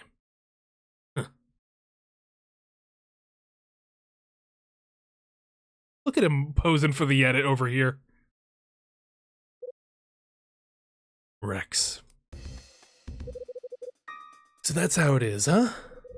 You were listening in on us? Yep, every last word. Shocking stuff indeed. It's almost impossible to believe that Niall have got you under their control too. You knew about Niall? If I didn't, you think I'd have bothered taking on your case? It's them I'm interested in, not you and your insurance policy.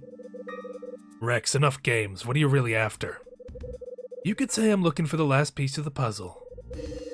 Forgive me, but I've been somewhat inundated with puzzles lately. You'll have to be a bit more specific.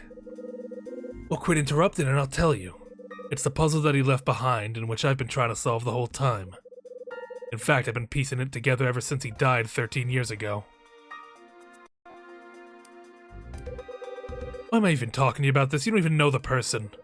Well, hold on, I'll ask you again. Oh. Are you talking about Jack Green? The guy you used to work with?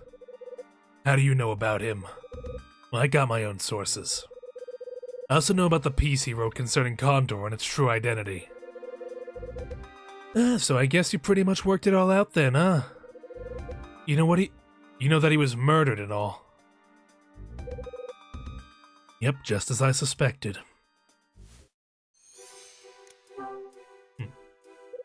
So Jack Green was murdered after all. That's right. Of course, it was made to look like an accident, but he was right. He was murdered, all right. So, Hyde, you pieced it together? Can you guess who's behind it all yet? Well, sure I can. It was...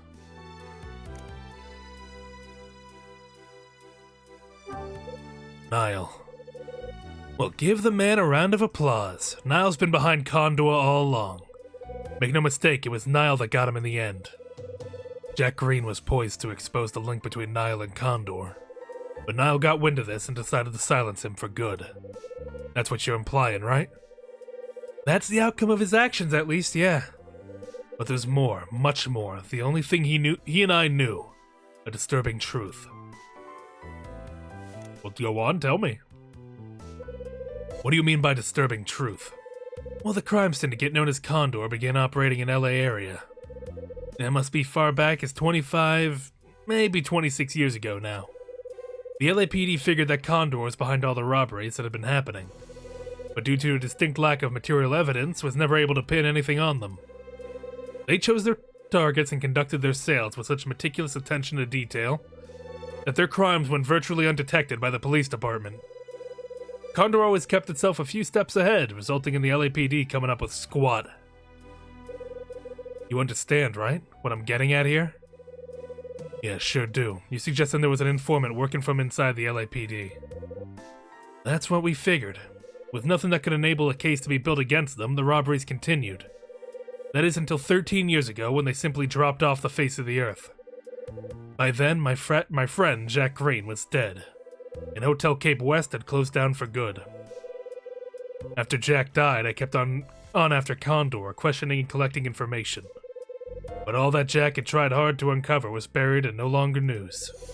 I tried in vain to make the media listen to me, but the results were all the same. I wrote an article about Jack's death being the work of a criminal group, but of course, it was branded a work of fiction and my name was mud. I'd been driven out of my profession. But they underestimated my determination. I wasn't about to roll over and play dead. I wasn't gonna let Jack's death be for nothing. I made it my mission to find and uncover the real crooks behind all the wrongdoing. The real crooks. Yeah, you didn't think Nile was operating by itself, did you? Make no mistakes, if Nile continues to have the power and influence it does, it's only because there are so many people who use Niles to further their own goals. Each and every one of them connected to Nile behind the scenes, yet hiding in plain sight, perverting the course of justice.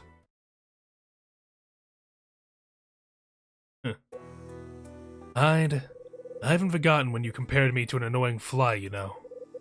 But you're right, I've spent my life endlessly buzzing amongst filth. No matter how many people try to bat me away, I just won't give up. Well, I got news for you. That's how I've been forced to live since Jack died. But even someone like me has values, things that drive them to keep going. In my case, there's one thing I'd never let slip away. Oh yeah, and what would that be? Persistence, Hyde. I absolutely will not rest until I finally uncover the truth. I made a promise when Jack died. I vowed that whatever the truth turned out to be, and however unbearable it was, I wouldn't look away. I'd make sure the entire world learned of it. I think it's about time you told me exactly what you've been investigating, Marie. Rex. Why you've been investigating Marie, Rex. Well, both her brother, Mike, and late husband, Peter, were involved in Condor. They both died in a similar car accidents to Jack. There's no doubt in my mind that Marie was directly connected to Nile. I became obsessed with finding out why they'd seemingly let her go disappeared. I was convinced that they must have been up to something behind the scenes. The thing that surprised me most, though, Hyde, was that somebody like you was living in the building. Jack had spent considerable time investigating your father. According to his research, the man whose body was found in the parking lot 25 years ago was in league with Condor and was bumped off because he knew the truth about Nile. What did you say? You think my dad was working for Condor? Jack seemed to think so, or at least that's what he wrote in his notebook. But like so many other things, there was no concrete proof to back up his theories. One undeniable fact was that when your father was killed, the elusive Scarlet Star diamond that Condor had stolen went missing, vanishing without a trace. The Scarlet Star. Hyde, Niles resurrecting the Condor name using Marie. I'm sure there's some kind of ulterior motive behind it. I got nothing yet, but the rest assured I'll get to the bottom of it if it kills me. Marie? Yes? We won't be seeing each other after today. I'll no longer be hanging around keeping tabs on you. I'll leave you with this piece of advice. Get yourself out of this town and do it as soon as you can. I can't just leave. And even if I do you think Niles just gonna forget about me? Not without my help. What do you mean? Come on, how do you think I've stayed alive this long while looking into them? Even an annoying fly like me has a few survival tricks up his sleeve. You want a fighting chance of getting away, be at Union Station at 6 tomorrow morning. I'll wait for 10 minutes. If you don't show up by then, I'm gone. Right. It's the last I'll be seeing of your ugly mug too, Hyde. Yeah, I'll hold back the tears. What are you gonna do now? Like you needed to ask. I'll find something to keep me occupied around here, trust me. Always the joker. I've tried, but I just can't work you out, man. After all, what would an annoying fly know anyways? See you around. Hey, Rex. What now? I got something for you. I see. So you did have it. I thought as much. You mean you noticed it was gone? Of course I did. What do you take me for? Anyway, I'm out of here. Rex is dead? Hate to see him leave, but love to watch him go. That's all I can really say on Rex. Rex gets into the elevator and leaves the roof. I really hated that guy too. They turned him around on me.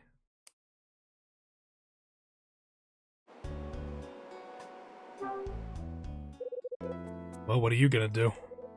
I don't know. I need some time to think. You heard what he offered me, though, right? Besides, nobody knows what will happen from now on. Well, maybe I have a chance. You think you're gonna be alright by yourself? Mr. Hyde. Yeah? I'll be just fine. I'm a lot stronger than I look, you know. And one more thing. Thanks for listening to me. I honestly thought I'd never be able to open up to anyone. Well, that is, until you came along. Goodbye, Mr. Hyde.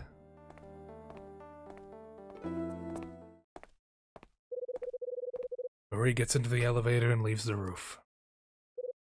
Marie. That's my pager. Better head back to my room. Busy day today. I gotta go all the way back down.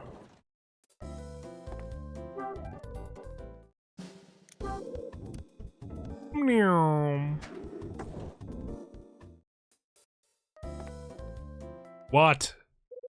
Oh, fuck me. It's Dylan. He's got like a machete. He's gonna like murder me in my room or something. What's this?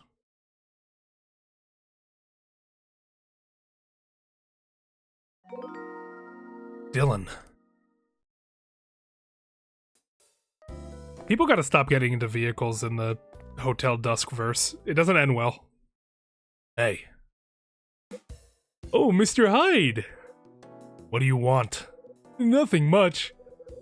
It must be something, or you wouldn't be hanging around. Oh my god, my throat! Ah! I don't have any water. Oh, I'm out of water. Well, there must be something, or you wouldn't be hanging around outside my room. Well, steady on, I'm not up to anything. I'm just taking care of some maintenance. I thought it would be a good idea to check the second floor doors. Yeah, okay. So anyway, Mr. Hyde, what was that all about just now with Rex? I saw, you know, he's a shifty character. I saw him head up the roof in the elevator. Yeah, what else did you see? What did he want up there? You know, stuff. But do you know what he did before he headed up to the roof? I do. He took a trip to the room 206, Marie's place, that's what. Don't you think it's a little strange? In my opinion, they're into something together. Yeah, I got better things to do than listen to your crap, Dylan. I couldn't care less what Rex wanted up there on the roof. Are you sure about that? I'm pretty sure you're actually quite interested. Yeah, and when did you become a psychologist? I'm sure because you were up there too just until now. How could I possibly believe you're not interested after seeing that? Look, Dylan. I just want to know. What happened up there?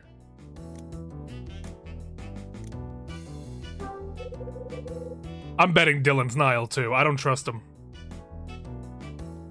Rex won't be coming around here anymore. That's what he said right before he left. Really? You're right about me being up there too. He and I were putting the record straight. That's when he told me that he won't be showing his face around here again. Does that mean he got what he came for? I guess it does. Wasn't he looking into the insurance policy Marie's late husband set up? That's right, isn't it? Did he prove that she was trying to get away with fraud?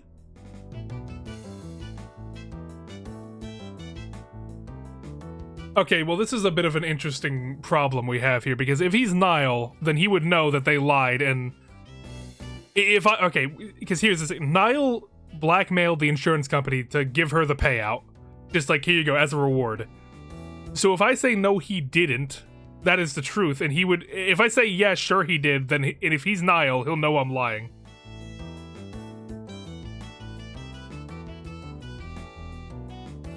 So no, I think I need to... If we're betting he's Niall, then I need to not lie to him, right? I think that's the best course of action. No, he didn't. And you know why? Because she wasn't involved in any fraud to begin with. Oh, okay then. She'll get the money just like she deserves. I see. Dylan finishes talking and lurches. I think that was the right choice. I think that had to be the right choice, right? Because if we think he's Niall, and I lied to him, then he'll know I'm lying to him. So I think that was a good play. I think that was a fair play.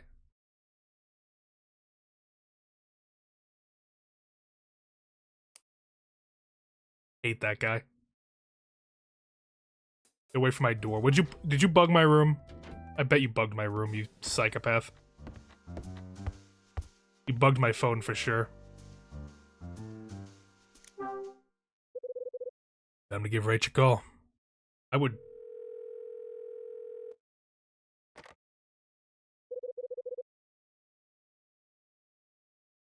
Well, no, that's the point. It's like, it was better that I told him what actually happened, because if he's Niall, he already knows what actually happened. So I needed to be truthful to him there.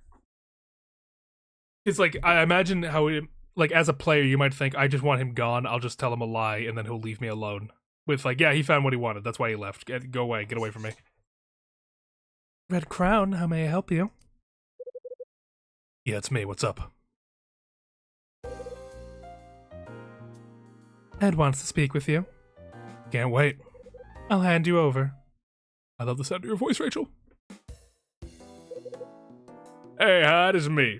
I got some news courtesy of an old friend of mine at the LAPD. It's about the possibility of Condor having made a return to the scene. A source within the LAPD seems to think that this is a warning in response to mayoral candidate Hugh Speck's planned campaign against organized crime.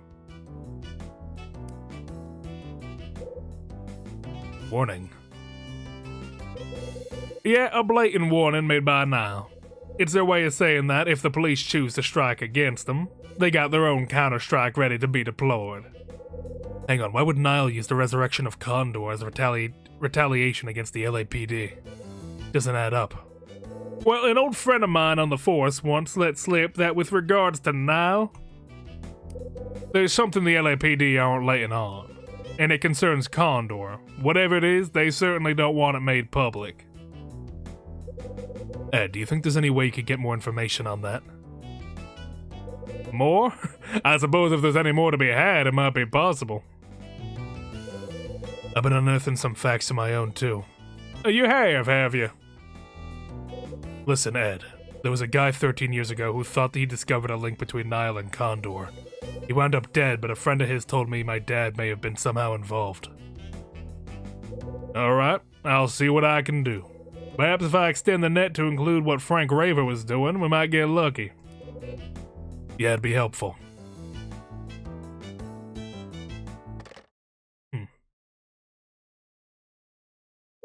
Condor and Niall are now the LAPD. 25 years ago, the Scarlet Star disappeared at the same time my dad died. The hell is connecting all these things?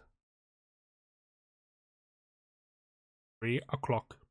1 hour until we have to go kill Margaret. Or Margaret kills us. Let's see, who's gonna knock on my door? Oh, the buzzer this time. What a lovely change of pace. Who is it? Is it you, Tony? Frank? Oh, it's you. I have something I'd like to ask you, Mr. Hyde. Yeah, what is it? I just heard something from Dylan. He told me that you, Rex, and Marie from room 206 had a little gathering. Dude, I can't not stand this guy. Every time, Dylan. Every time. This is why we don't tell you anything, Dylan, even if you're not Condor. Every time. You're a snake. You're a dirty snake. You tell everyone's shit to everyone. I hate you, Dylan. He's such a nosy cunt. I hate him. Ugh. Not long ago either, was he right? Yeah, what if we did? I don't see that it's got anything to do with you. I thought I made it clear when we last spoke. You were just supposed to keep your nose out of these things. I thought we'd reached an agreement that you would no longer interfere. I distinctively remembered telling you to avoid contact with the people in that picture. Right, you did say something like that. But I don't remember us coming to any kind of agreement over what I'd do. No, you don't, do you? Well, don't let your desire for truth come between me and my investigation, Mr. Hyde. Look, I'm not out to get in your way, alright? It's not like I woke up and decided better chat with Rex and Marie on the roof. Then what was your reason for talking to them? Yeah, sorry to be the one to break it to you, Frank, but we got a similar agenda. We both need to find something out before leaving this dump. I beg your pardon? I just happened to have a few questions I needed to ask them. So I went ahead and did it, simple as that. You had questions for them? Would you care to tell me what you asked and why? Oh, listen, Frank, you really want to know what we talked about up there? Well, naturally, that's why I'm asking. Well, as it happens, I have some questions for you first. You and Dylan seem very keen to find out what we talked about up there. Why is that? Well, that's because... Also, I'd like you to know that I've been looking into you too, Frank. You have? Not only you either. I've done some research on Kathy McGrath's murder that happened 13 years ago. And last but not least, I've been looking into the elusive Condor. Oh, that's how it is. And what, may I ask, have you found out? Pretty much everything you know. I seriously doubt that, Mr. Hyde. There's no way you've been able to obtain the same level of information as me. I think it's about time you stopped exaggerating.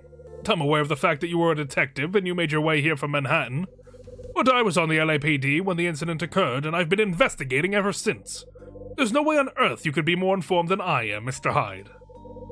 Yeah, that's right. Keep telling yourself that, old man. Actually, I know quite a lot about the incident and about your past to boot. Well, let's see what you really know, shall we? Tell me what you know about me.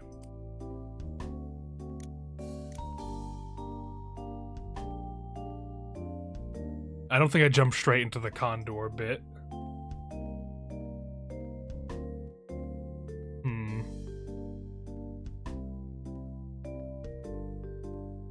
Yeah, it'd just be the second choice, yeah. I know that when you were in your 40s, you were singled out in an eternal investigation. What? Back in the day, you were considered quite a detective, one of the best, in fact. But with one problem, you were willing to go to any length to guarantee an arrest. Because of this, you were taken out of the position you love so much.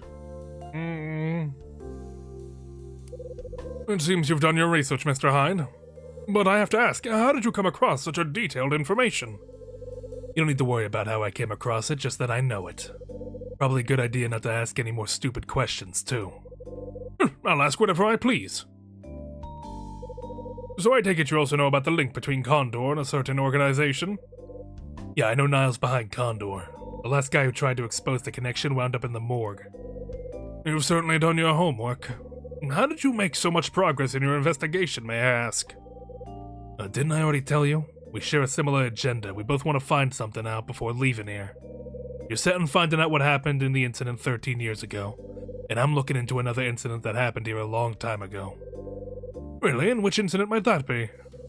One that happened 25 years ago. What? Frank. Do you know what happened 25 years ago? Of course I do.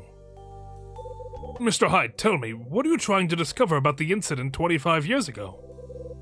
I'm trying to find something. To be precise, I want to find the Scarlet Star that went missing from Hotel Cape West. Did you say the Scarlet Star? How the hell did you learn about the Scarlet Star, Mr. Hyde?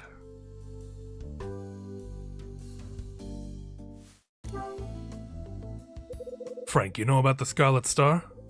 Of course I do. If I'm not mistaken, it was kept secured in the safe at Hotel Cape West. It was well protected here. But by means beyond what I know, it simply disappeared. Only the hotel manager, Michael McGrath, was likely to know what happened to it. Michael McGrath? Now, Mr. Hyde, please tell me how you came to know about the Scarlet Star. I heard it firsthand from Michael McGrath's son. Michael McGrath's son? He was told about it by his father, Michael, prior to his death. He was the one that sent me after it in the first place. So Michael McGrath is dead, am I right? Yeah, died of illness a couple years ago. Before he died, he told his son who was responsible for the death of his wife, Kathy. I see. It would appear that we have a lot to discuss, Mr. Hyde. Yeah, you're probably right. I'm sorry, Mr. Hyde, but I'm going to have to stop there for now. Let's meet again later and continue the conversation. Yeah, probably for the best. Where shall we meet? Let's say Lucky's Cafe at 5. Yeah, that'll work. I'll be there. Until then, Mr. Hyde.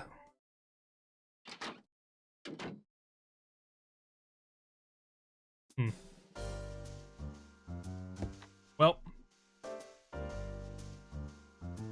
I can go for a bit longer.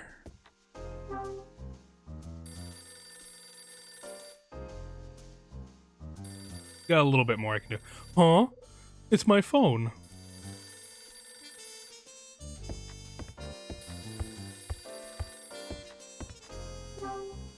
Who is it? Hello? Who's there? It's me, Mr. Hyde. Murray, what do you want? I'm scared, Mr. Hyde. Why? What happened? There's somebody outside my room. They've just been there for a while now. Somebody's outside your room. I think they're keeping tabs on me. I'm so scared. Sit tight. Whatever you do, don't leave your room. I'll be over right away. Okay, hurry. What the hell? I bet it's Dylan, breathing down her lock. Who the hell could it be?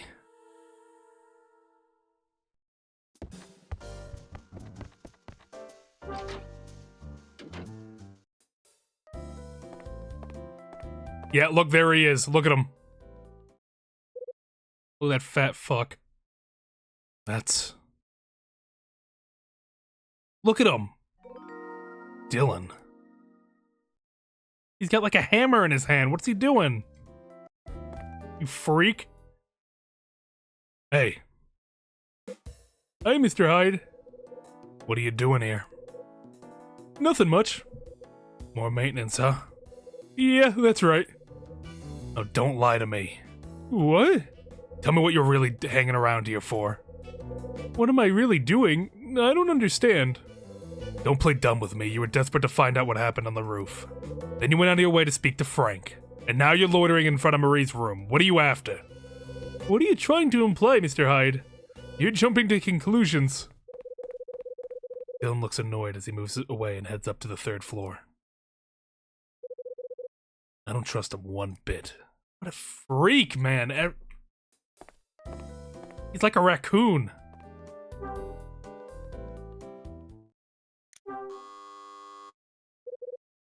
Who's there? I hear Murray's voice from inside. It's me, Kyle. Open the door, we gotta talk. Hey, just a moment.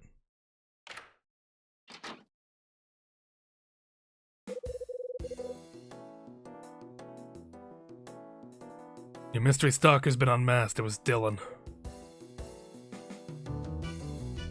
Dylan? Yeah, I caught him hanging around here just now. Why would he be hanging around here? He's been curious about the chat me and Rex had up on the roof. He tried to get me to spill the beans earlier. Why would he care what we talked about? Because he's a freak, that's why. He did? How? Apparently he was called to your old place to do some repair works on the pipes. Funny, I can't remember him. Besides, we always used the same company to take care of any pipe trouble. I'm absolutely positive that he's never been to my old house. Interesting. I knew he was up to something, but this really is suspicious. Marie, I need you to show me something. You remember the letter you received? I gotta see it. Of course. Here. I take the threatening letter. So I guess Rex wasn't the sender of this letter after all. That can only mean...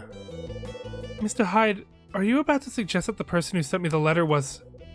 Yeah, I think I am. You mind if I keep hold of it for now? Not really, but what do you plan to do with it? Never you mind. Don't worry though, it won't cause you any trouble. Marie, I'll be back. Don't let anyone in your room until I say so. I guess I'll have to trust you then. I hate that freak so much. I'm so happy we gave her that double door lock, too.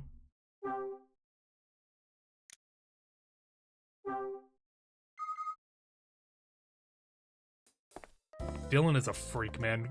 Come back here, Dylan. You freak, where'd you go?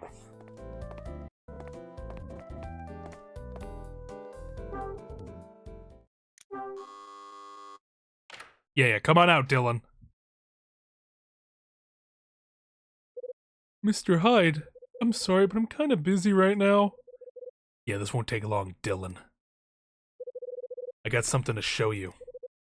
What is it? Not here, inside. Inside? Trust me, if anyone saw me showing you this, your life wouldn't be worth living. I suppose you'd better come in then. We're getting him now. We're kicking him. We're beating him to death in here. What happened in here? A bit of a mess in here. Did someone explode in here, Dylan? Was he packing something away?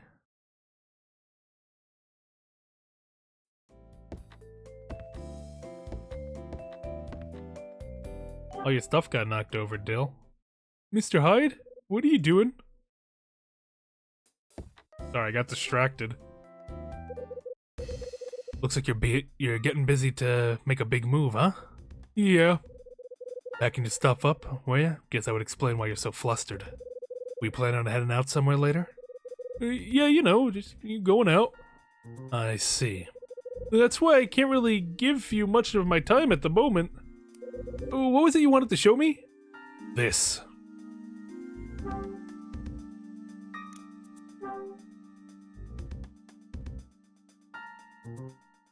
Does it look familiar? In case you haven't noticed, it's a threatening letter that was sent to Marie. Oh, is that what it is?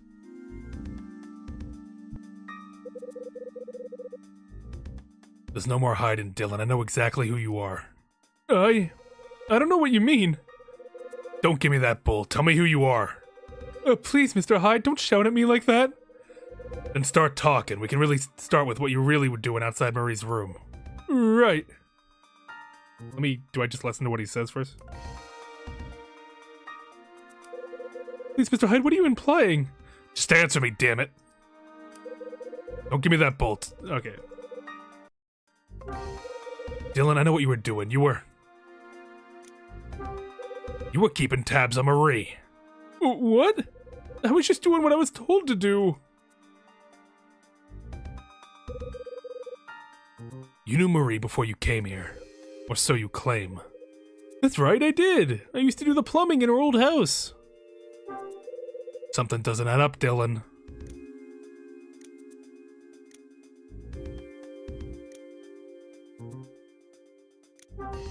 She says she doesn't remember you. Oh, guess I'm easy to forget kind of guy then, huh? Yeah, I should have gone for the other one.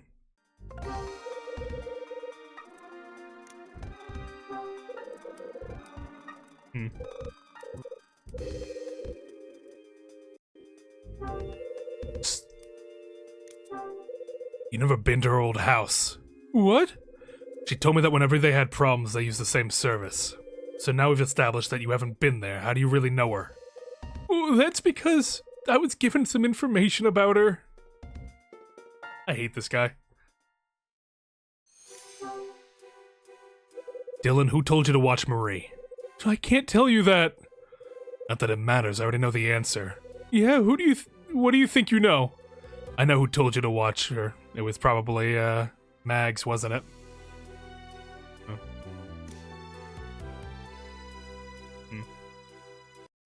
Well, I saw that he had the condor symbol circled in his room here. Let me try condor.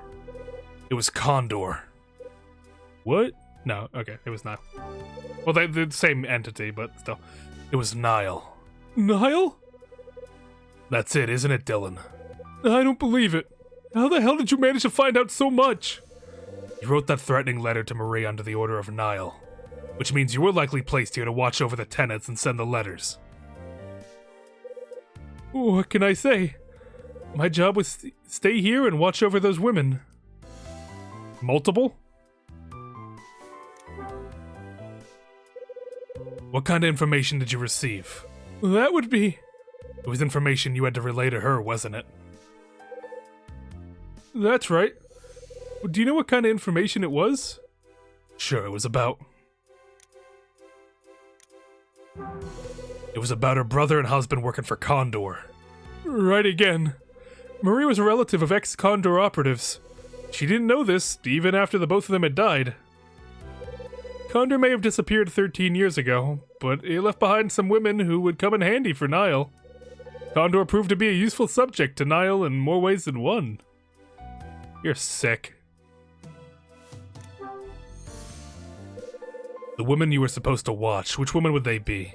You really need to ask? I thought you would have figured it out by now. Tell me. Well, it's Marie and that Patrice woman, of course. Patrice especially. I'm sure she's still hiding something in her room. Yeah, we know Mags was already receiving threatening stuff, yeah. Mags is still hiding something in her room. Yeah, no mistaking it. You watched her like I have. You're disgusting, man. I'm gonna beat the shit out of you. How did Niall hope to use Condor? I thought that would have been obvious. They used them to liaise with the LAPD. Liaise. Yeah, it's liaise. Liaise with the LAPD. Sure. As you no doubt already know, not a single member of Condor was taken down. Why do you think that was? It was because the corrupt element in the department working on the Condor cases. Well, Mr. Hyde, looks like you finally managed to expose my true identity. Yeah, it looks that way. When did you realize? I knew there was something fishy about you as soon as we started having our little chats. You figured me out in a single week, huh? Looking back, maybe I shouldn't have spoken to you so much. If I had taken that approach, I might have been able to get it to the end of my stay here, without arousing any suspicion, and just continue to be maintenance man Dylan. Still, guess there's no use crying over spilt milk. Come to think of it, maybe the timing was pretty good. Hold it right there. What do you mean the timing was pretty good? What are you planning now? I've just got one thing left to do. Let them know that Kyle Hyde is onto them, and is likely to be an obstacle. What did you say? What's the matter? Scared of Big Bad Niall? You must have guessed that once you exposed me, you'd put yourself in the line of fire. Don't tell me you never considered it. Yeah, sure I did. But you think that's gonna put me off? I won't be intimidated by scum like you. Well, I admire your nerve. With guts like that, you're wasted being a salesman. Yeah, I hear that a lot. I got nerve, alright. Enough of it to shoot an ex-partner of mine who worked for Niall. I may have quit the force, but there are certain things you can't shake off. Dylan, I don't get many opportunities to chat to criminal lowlifes like you anymore. Hey, don't push it. So I'd like to use this chance to ask you something. You're gonna tell them that I've blown your cover, but what's gonna happen to you? What are you trying to say? Really think they're gonna keep a guy who can't even remain in disguise? Mark my words, based on the Niall I know, this ain't gonna end well. At least, not for you. You'll be the first to disappear. What do you mean by that? I'm pretty sure that once you've given them what they want, they'll figure there's no sense keeping somebody whose cover's been exposed. And then what do you think will happen to you? You can't exactly hand yourself over to the LAPD, can you? Not after what you just told me. If Niall really does have a mole on the force, and you hand yourself in, you'll be digging your own grave. Are you threatening me? Not at all, just letting you know the facts. Then, when they've disposed of you, it won't be long before they take me out too. It's not gonna be like that, I'm sure of it. Oh, come on, Dylan, wise up. What are you gonna do? I haven't a clue. What can I do? You got yourself into a real fix. Come on, answer me! Maybe we can strike up some kind of deal. Here's what I'm thinking, since my life's also in danger. Perhaps we agree to keep this recent events to ourselves. We can both make a clean break. By the time Niall realizes the lack of contact means you've gone. They'll come looking, but you would have gained yourself a couple days head start. Couple days? That's not gonna stop them! Where the hell can I run to? Not to mention, how can I be sure you'll keep quiet about me? If you're stuck for somewhere to run, call me tomorrow night. I know a way you can escape undetected. Whether you choose to believe me or not, it's totally your call, though. Dylan. Huh? Dylan's right arm moves. Don't move! What you said sounds good, but I'm not sure I'm the kind of guy who believes everything at face value. It's decision time, Dylan. What's it gonna be? Yeah, I'm gonna have to think about all this. That stuff you said? That's something I can't decide upon lightly. After all, both our lives are in danger here. Yeah, you got that right. So I figure we've lived here under the same roof for a while now. I think we can reach some sort of agreement. Here's what I'll do. I'll wait until tomorrow night to give you my answer. Before then, neither I nor Niall will make any sort of move. I think we could both do with some rest tonight. Now just stand still and don't make a move until I'm out of here. You got it? Catch you later, Mr. Hyde. Dylan gives me a sarcastic little smile as he leaves the room. What a loser, man.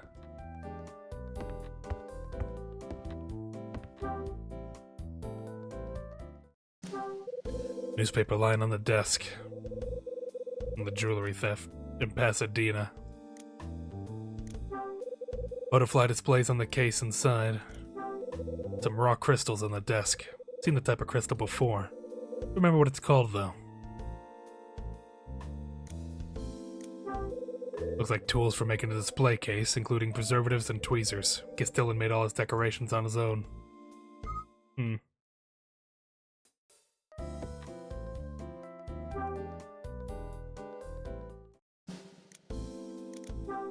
Toolbox with a handle. Looks pretty new. Some book set must have fallen off the shelf or scattered around the floor. Some insect specimens are just lying on the floor. Preserved insect specimens are on display in the case.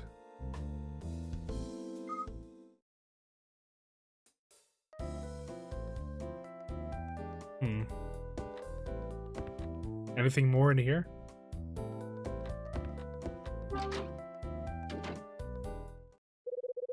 Better not let Marie know about Dylan.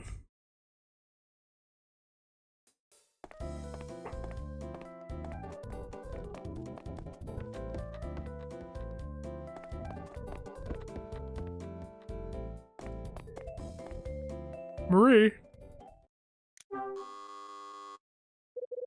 Wrong answer. Rather, no answer. Where am I going now?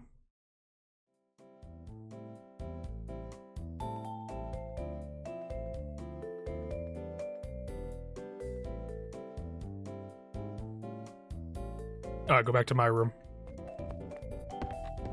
Oh, I guess talk to Marie would be. Oh, I mixed her up for Mags. That was on me.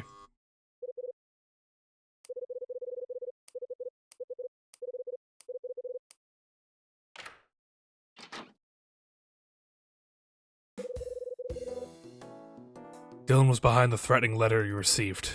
What? It was also the person keeping tabs on your whereabouts. So he was with Niall after all. Yeah, he was. The good news is that after I exposed him, he left. Really? He's gone? Yeah. Let's just say I gave the little guy a scare that sent him packing.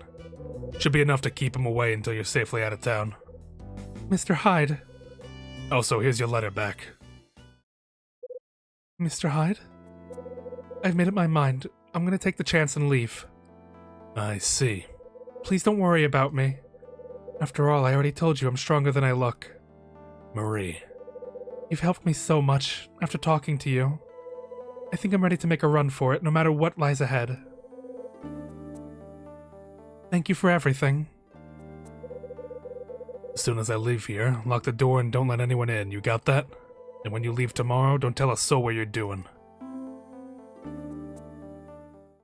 Aw, Marie.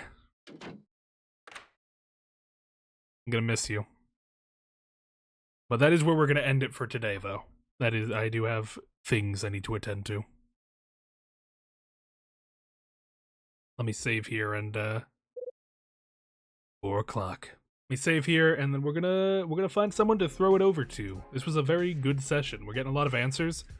I gotta say, I think I like Last Window more than Hotel Dusk so far. I'm really, really enjoying it. Let's see, who can be Ray? Let's see. Well, let's see. Is anyone streaming Hotel Dusk right now? I imagine no. I always miss the day someone does stream Hotel Dusk. Makes me mad. I want to give him love for streaming it. But let's do the tried and true method. Go through the Ace Attorney tab. See if there's someone here we can give a little bit of lovin's to. Let's throw it over to Super Will 123. They seem like a neat individual. They seem fun.